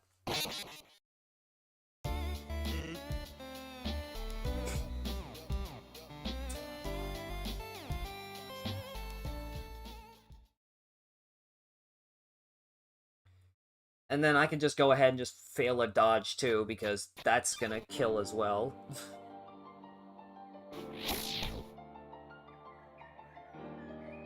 Yeah, it's like the original version was generally unforgiving with this stuff. But and I die. And there's also 2 different music tracks, depending on if you die in the normal art or if you die in the Undertale art. There's actually 2 different game over themes, which is a neat little detail. Here, I'll go ahead and hit a blue one as well.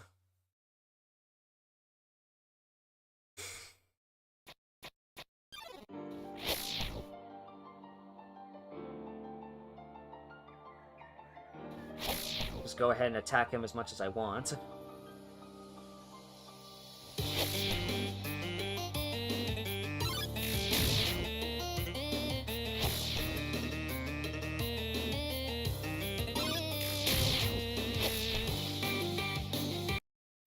And then, yeah, that kills too. Like, a phrase I like to use with stuff like this is that you're basically dancing with death. Like, that's what this is. Bad Time especially. Which is why that song bugs me more than Despair does. I guess next thing I will show is I'll go into Last Reel, because there's a very big... Because this thing has... There's actually multiple differences I can point out here. One being the fact that, in older versions, I'm pretty sure that the appearance of the brutes here is, like, fixed. Like, they always appear at exact times.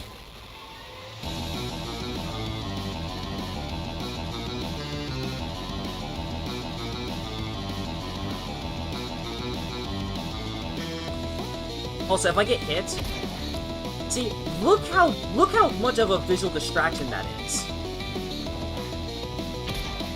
Like, just getting hit, it does so much.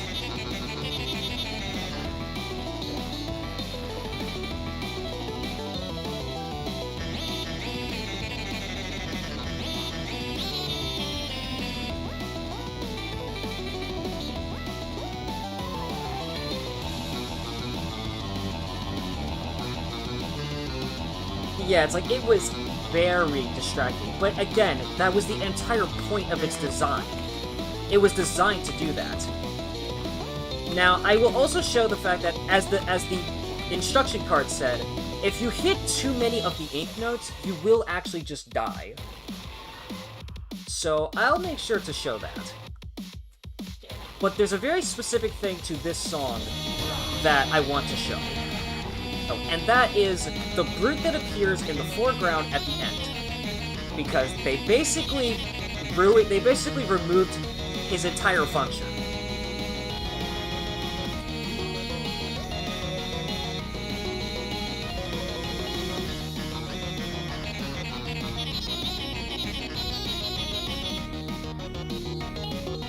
I'm not sure why they changed that. I'm pretty sure it's accurate here.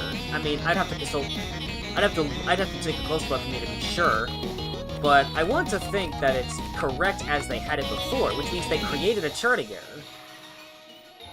Which is just odd. Oh yeah, I'm also stuck in the dodge animation, by the way. So they just can't hit me. It's weird. But yeah, we have the take me to 0 health, or just about 0 health. But now, you're gonna see there's a big difference. Now, when you see him in 1.5, you notice that he does not appear in front of the UI. The thing is that was literally his intention.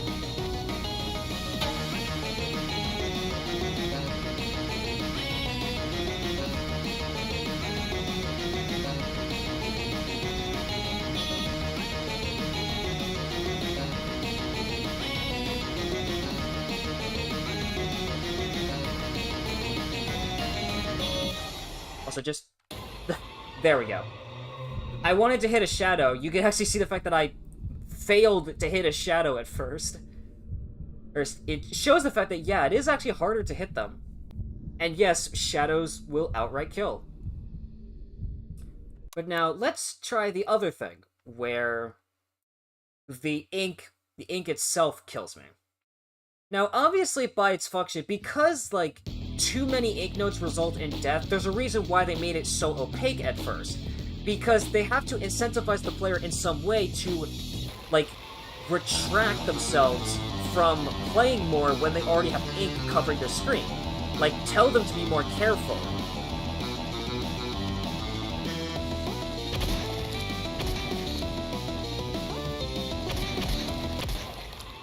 There we go. Like, yes, the ink itself kills. So it's like the reason why it's trying to blot out so much of the screen is because the game itself is trying to incentivize you to slow down and play more carefully because you're at risk of dying. That's the entire purpose of it. So it's like having them be mostly transparent essentially gets rid of that risk. I thought you finished the game. Well, technically, I have finished every song in the mod. However, it's like, well, I have finished every song in the mod. There's major differences between version 1.5 and the older versions of the mod. I played Last Reel 3 times now, right? I had my general playthrough of it, and then I just played it twice here, just to showcase mechanics and such. And I'm generally going to be doing that for here as well. It's like, I technically am replaying the song, but there's a very specific reason why. So, when it comes to this song, there's a very specific change it chose to make, and that was the note skin that appears during the dark sections of the song. They were pretty bright in 1.5. So let me show you what they originally were.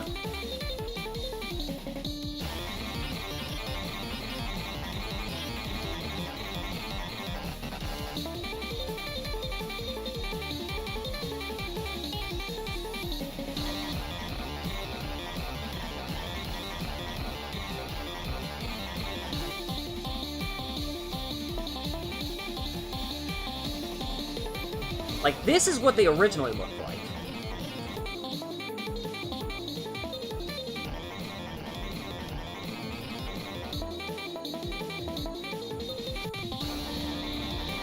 Like, they are generally hard to see, to be fair.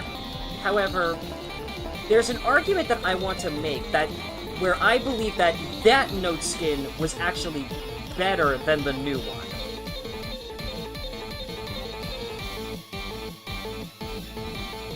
Like, the reason why I say that is because it goes back to something I actually talked about in a different video I've made. It was in when I talked about antipathy. I talked about the game concept referred to as affordance, which means that the design of an object will suggest that object's function. So, the thing is that look, you could see the shadow notes here. Like, you could see the shadow notes here look very threatening. And it's like, it's mostly black. And it also has a pretty harsh outline. Like, you could see, like, the speed of the thing. So, like, overall, my argument here is that that is better because it makes the hurt notes, the harmful notes, much more apparent in the fact that they are indeed harmful. Whereas in the newer book, like, they are a very clear glowing yellow with a unique pattern. But the pattern itself does not really suggest anything on the fact that the note is bad. And plus the fact that it is a bright yellow is not really a color that suggests a bad thing.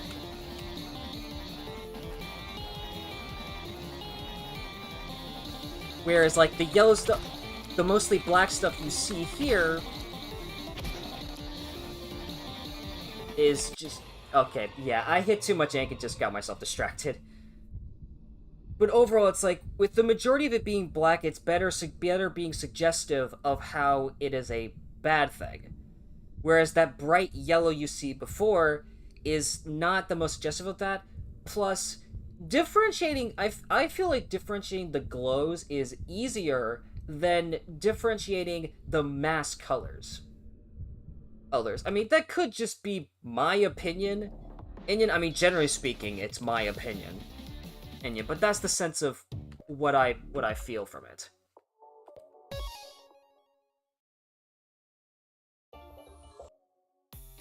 And then I'm going to play through this song real quick because, as I mentioned, how there were actually certain songs that just did not have mechanics, but they were actually given a mechanic. Well, technically, this is the only song that applies to. So, I noted the fact that there were orange notes that would appear on Papyrus's side that would come over to my side because they are technically my notes. Well, that originally was not a thing. It was indeed a concept they had thought of, but in the initial build, they did not put that in.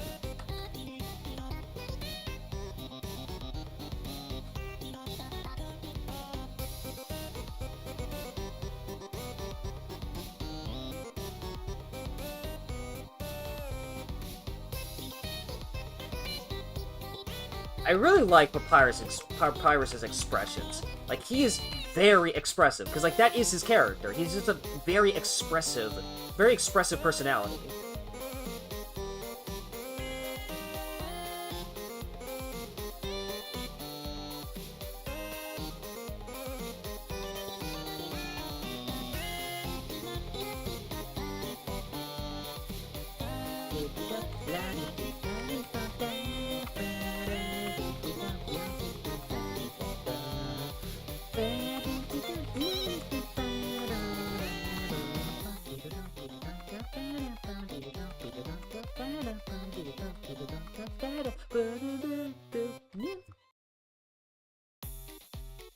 So yeah, that song initially just did not have a mechanic in it.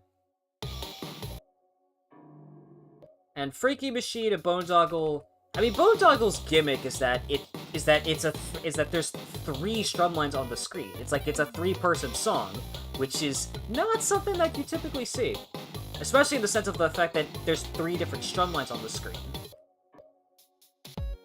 I guess one of the last things that there is to show is,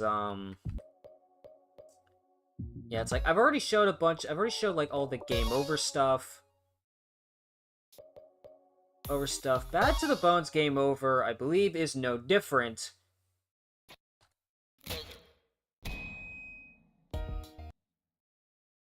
Oh yeah, and there's also the fact that, once you have died at least once in Boondoggle, from that point forward, you just get the default game over. So, the only thing that leaves is a little thing I want to show with the Nightmare songs. So the thing is that... Oh yeah, and there's the completed graphic. Because I never showed that because you got to see the mostly completed graphic. So, 3, 2, I'm gonna press this here. So, this gives me access to the chart editor.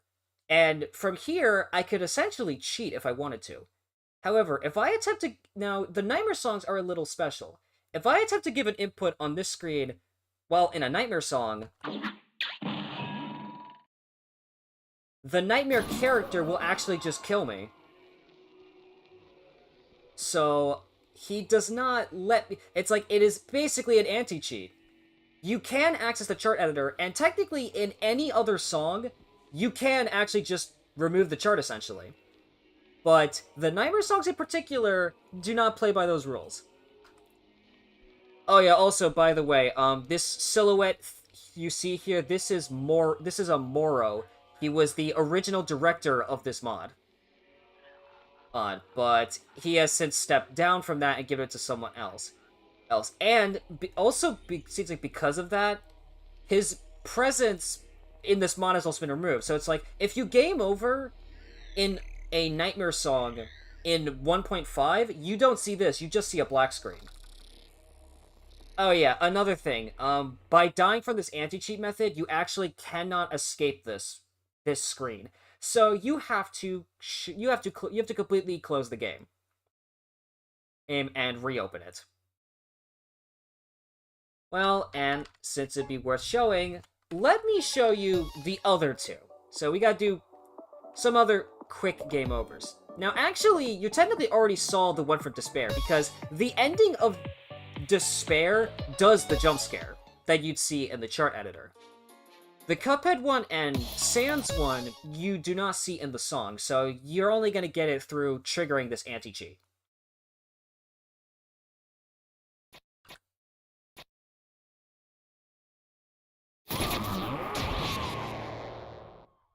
Yeah. And it's like, each one of them has their own game over theme for this. So, yeah, once again, I cannot escape this screen, so I have to leave.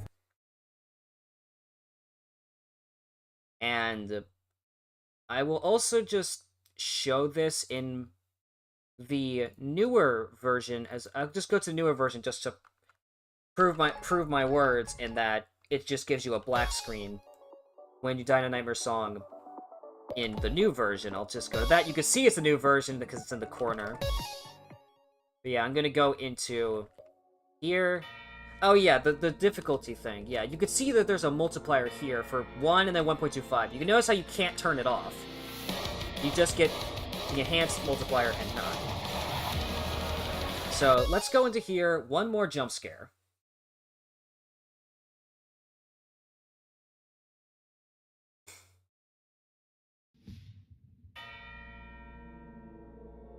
Yeah. One more jump scare to show. No, ready, set.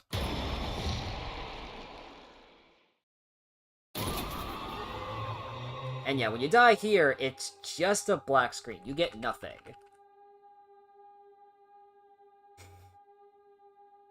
And again, it's like, you cannot escape this screen.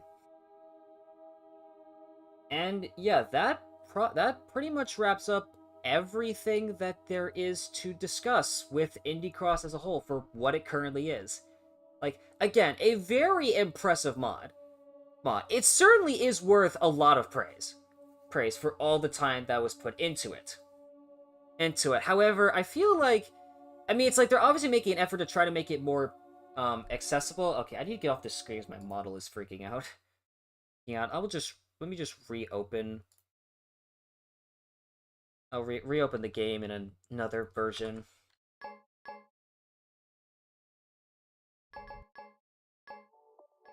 So yeah, here we are. But yes, for general purposes, it is certainly worth a lot of praise.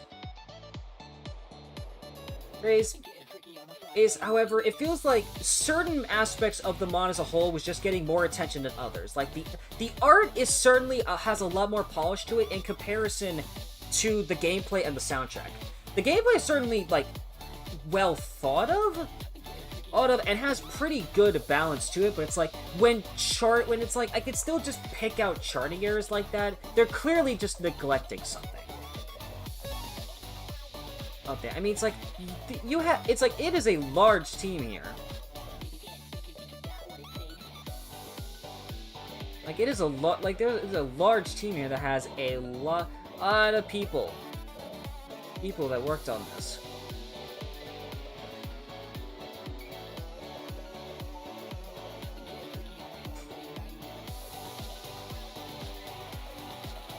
And according to this, there are 4 different charters. So it's like, among 4 charters, and unfortunately, there's still a decent number of errors in these arts. And some of them are just blatantly obvious, so I don't understand how mistakes like this end up happening. And it's like, it's not even like these songs have, like, the most difficult vocals to discern, because that is, like, a benefit of the doubt I can sometimes give. I mean, I will not fully excuse it, but that is a benefit of the doubt I can give when the vocals are just hard to discern. For this mod, that just was not the case. Like, vocals are pretty easy to very clear in how they stand out, so I don't really see much of the excuse used to it. So if I'm just... And then, like, the soundtrack is certainly well thought of, however, it does not feel like the soundtrack had, like, the absolute most attention given to it. It's still think it's pretty impressive, but at least by considering, like, some of the musicians' opinions, the music here is not the absolute greatest of what they felt they could have done. But I guess there is one other thing I'm actually curious to try. Alright, so I'm going to play through... hold on. I should not be in this version of the mod. I need to be in a different version. I gotta make sure I'm in a proper version to kind of just prove a point.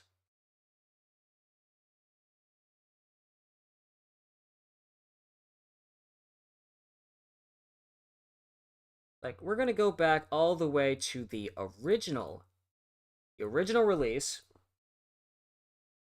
And the last thing I want to take a look at, I guess, before I ultimately wrap up, is not Game Jolt. I am going to play through week 2.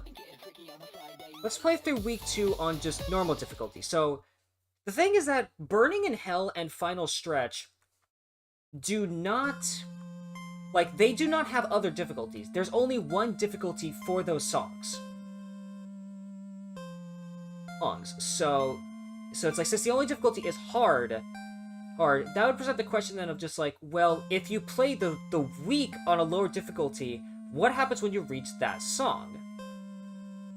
Well, that's just a quick little thing I want to take a look at. Now, with the Ink Demons week, there is actually a very clear thing that happens. Specifically when you play it on easy, there is a cutscene, or at the very least, it's labeled as being associated with easy, and that is the fact that there is a new cutscene that plays. So instead of playing the cutscene that leads to Nightmare Run, it basically just goes from that cutscene straight into a different cutscene. Like, straight from that cutscene to the end of the cutscene that plays after Nightmare Run.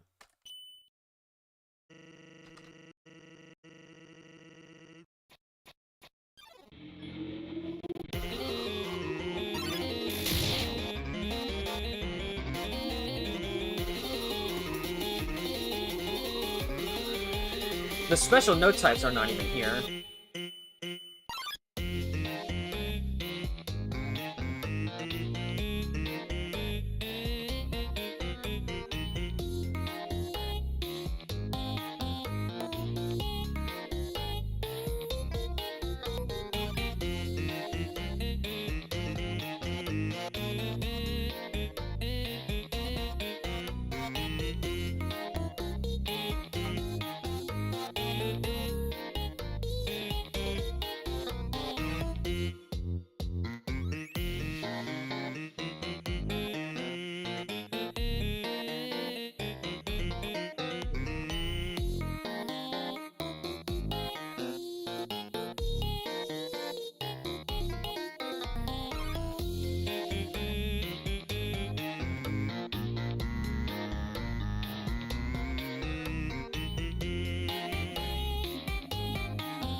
at least from just seeing this, at the very least, they did seem to have an understanding of how to do lower difficult charting.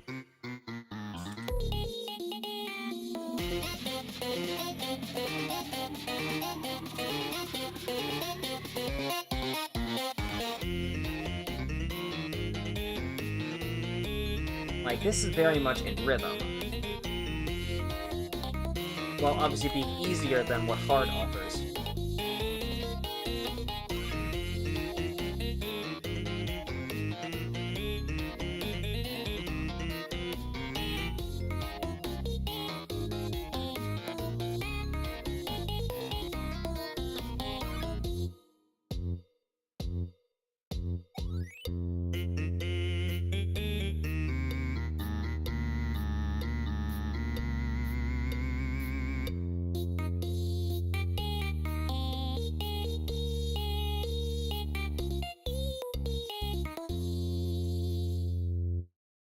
What would you say is the most challenging FNF level you've ever played?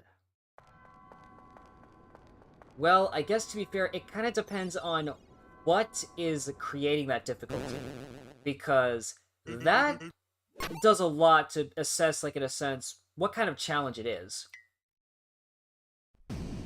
Because if it's like, you could create, like, a mass difficulty just through raw charting, you could create mass difficulty through having gimmicks, you could have mass difficulty through creating, like, decently balanced mechanics. Like, it depends on what the song offers that would kind of prompt what kind of challenge it presents in terms of assessing how difficult it is. Because, like, there are songs in this mod that obviously are not as challenging if you remove the mechanics. Like, Last Reel is actually generally difficult, but it's mostly caused by the mechanics. You remove the mechanics, and the song is decently easier. Still not the easiest chart, but it's like, it's a generally easier song if you just pull the mechanics out.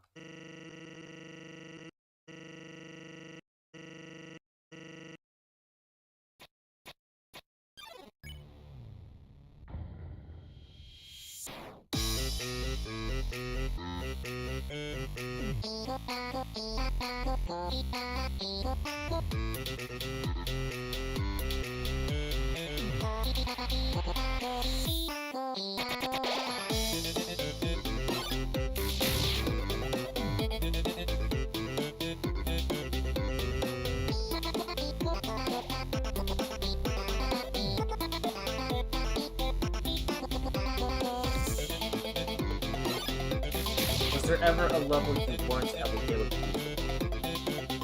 Yeah, there have been songs that I have not beaten. However, some of them were because of unbalanced mechanics. Or just, like, poorly made charting.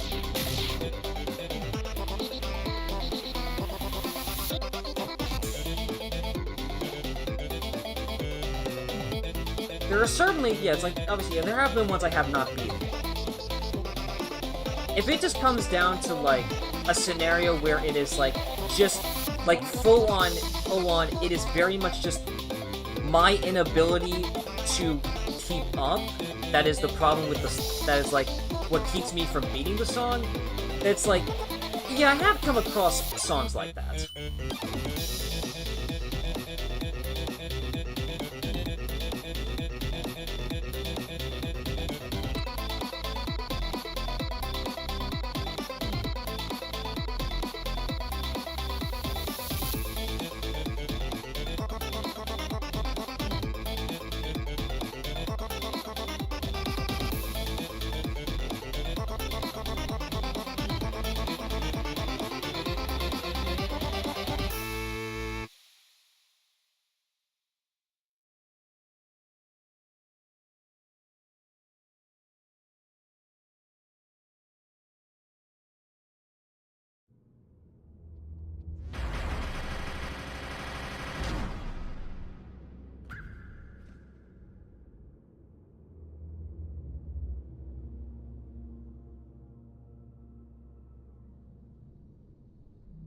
Once again, we get to see the child here doing something.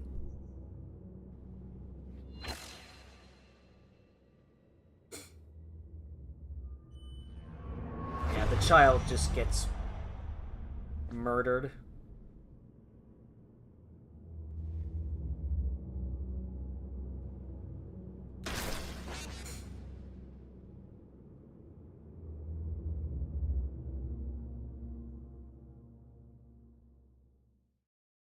Incredibly animated.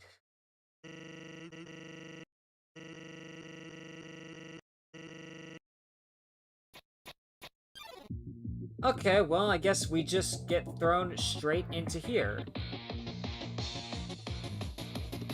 And again, as I mentioned, like, yeah, you can see it up there. It's like hard. There is only one difficulty for this song.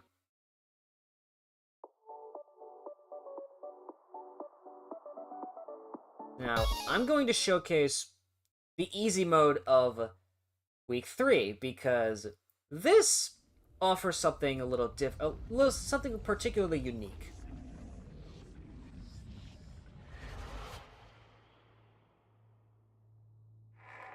And it just involves the fact that the song Last Reel was actually updated for the full release. It's like it was part of the streamer demo, however, it was spruced up for the full release. And what that means, so an interesting little thing is that the original version of Last Reel is still accessible in this mod. If you specifically play on easy, then you will actually play the original Last Reel.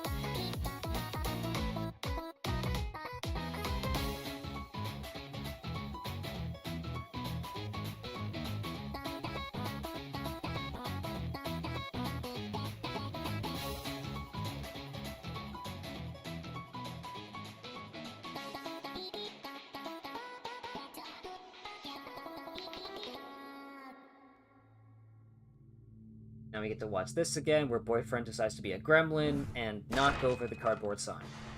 The cardboard cutout. And now he's going to regret his decision.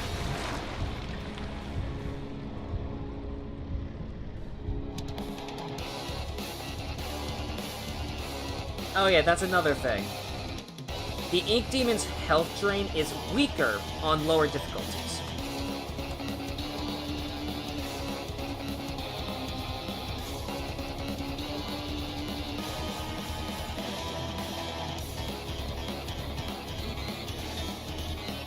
So not only are there less notes, which makes the health drain less effective, but there's also that fact that the health drain itself is just weaker.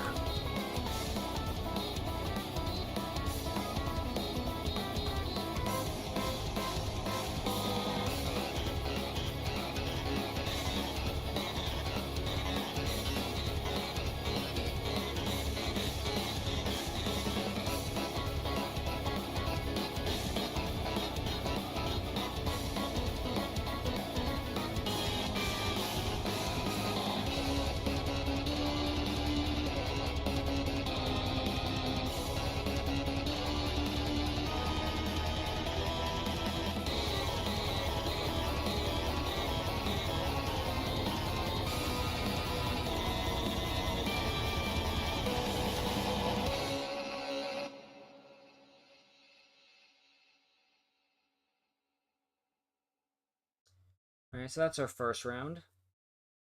You can see Sammy again. Sheep, sheep, sheep, it's time. My lord. What the? I see. There's only one way to put an end to this, but it's not gonna be pleasant. What the? I mean, he certainly gave it an effort.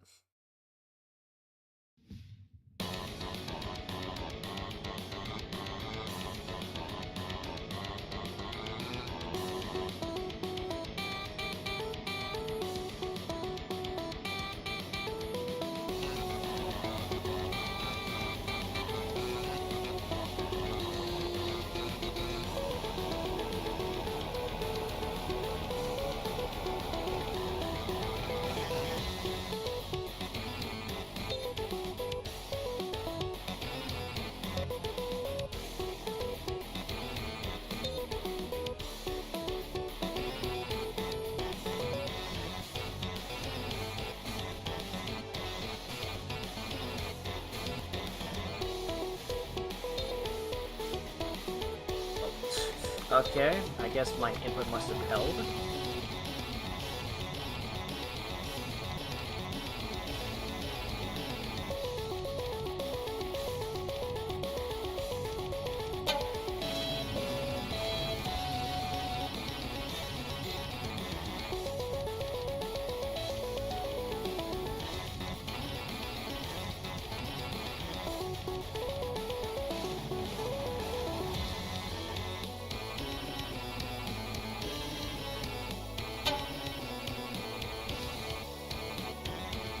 Yeah, it's like, I'll talk a little bit more about, like, the thing I mentioned with Last Reel and that man. It's like, the thing is that by putting him behind the UI, he now serves the exact same function as those Bendy cutouts do. So it's like all that mention of me saying that, like, they pretty much removed his purpose, it's like, that's why. Because the Bendy cutouts are now doing the job that he has been given now.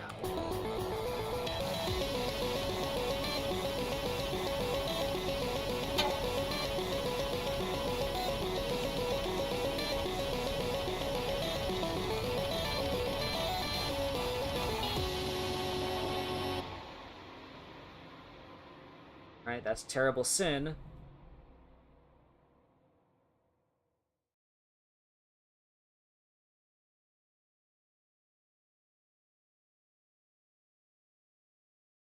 Not bad. I mean, yeah, Imperial, for general purposes, like, these are not mods. Like, these are basically fan games. Like, comparable to, like, Five Nights at Freddy's fan games, that's what these are. These are basically fan games.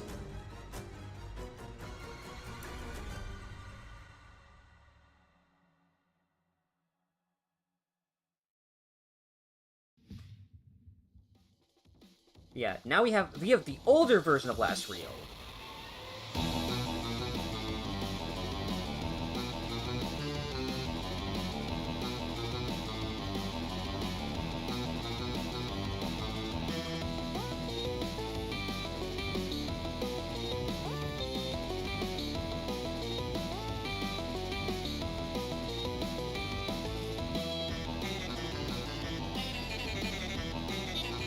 Yeah, they are well made.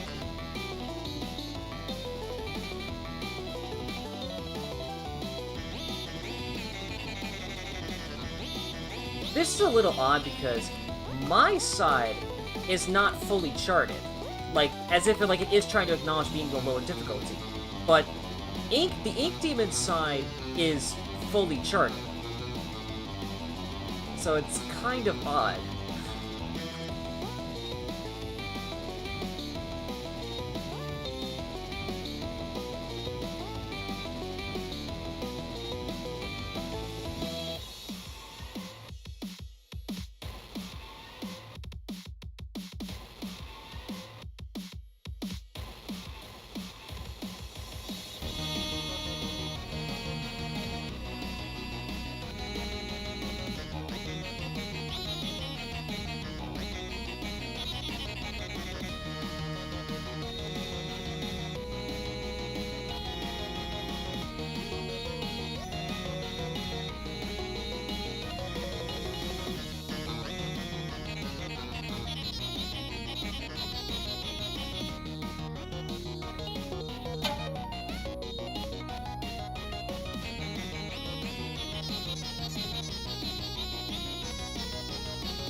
I remember, like, when I played the streamer build, like, I was certainly a fan of this song in particular.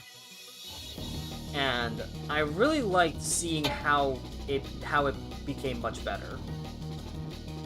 The one thing that I wasn't a fan of in terms of changes was it was just the gameplay changes. Like, the chart just got much rougher, and then you had, introducing the attacking the brutes.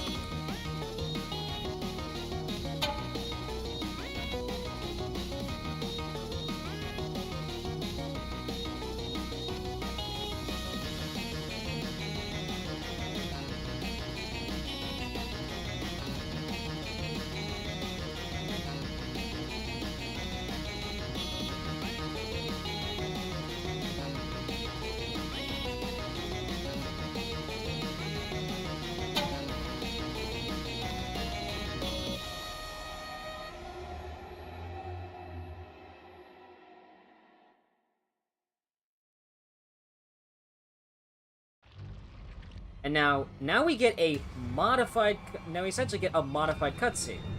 That's just a separate video.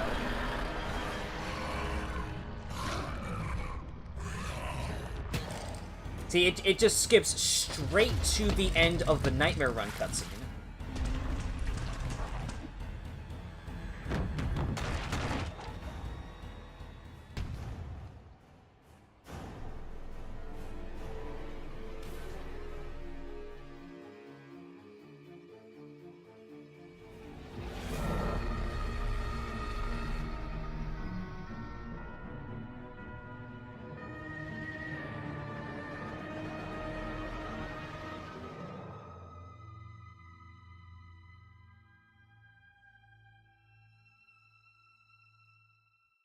Yeah, it's like the week just ends early. You do not get to Nightmare Run.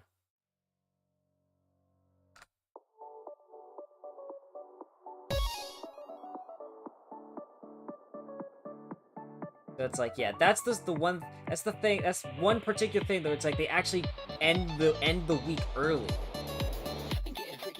which is interesting thing to do. Dude, I mean, genuinely, I've never seen a mod do something like that before, so... I mean, this obviously has some firsts that no other mods have even attempted. Like, actually having achievements, tying something to set achievements. There is a lot. Now, I guess the last thing I could do here now is my best attempt to give scores for this. I'd say, generally speaking, the art gets a 10 out of 10. It very much has earned that. See, it's like somehow it feels like that got more attention than other stuff. I said that earlier. The soundtrack, I'd say, for general purposes, every song definitely serves its purpose and is a pretty good mood setter. So overall, I would give soundtrack a 10 out of 10 as well. Now, gameplay. Well, given the numerous number of charting errors I could find, but also bearing in mind the gameplay balance, and their continued efforts to make it more balanced, I would say I would give gameplay a 9 out of 10. It is very engaging, very enjoyable, under the sense that you can actually handle it. Like, if you can handle it, I think it is quite, generally speaking, it is certainly enjoyable. I mean, the grunts kind of bug me, but it still makes for something pretty unique. So I feel like, I mean, it's like, I guess, like, the grunts don't necessarily take it down enough to the point that, like, is, like, a really bad thing. I mean, it's like, it could teeter 9 or 8 out of 10 for gameplay, I guess. And then concept overall is a 10 out of 10. Like, everything in here it's like, it creates a very unique unique story, legitimate reasoning for why these songs happen in the first place. There's a purpose for every song's existence in this mod. And it does well with having clever little skits and just the general jokes of it. So, yeah, it's like the only thing that this would be struggling in is just that the gameplay could be better. It is pretty alright, but it could be better. But yeah, so that wraps up my analysis of Indie Cross. I am well aware of the fact that they are working on a version 2, and I will certainly look forward to seeing what version 2 brings. But for now, this is what the mod has to offer, and those are my overall thoughts on it. I will see you all next time.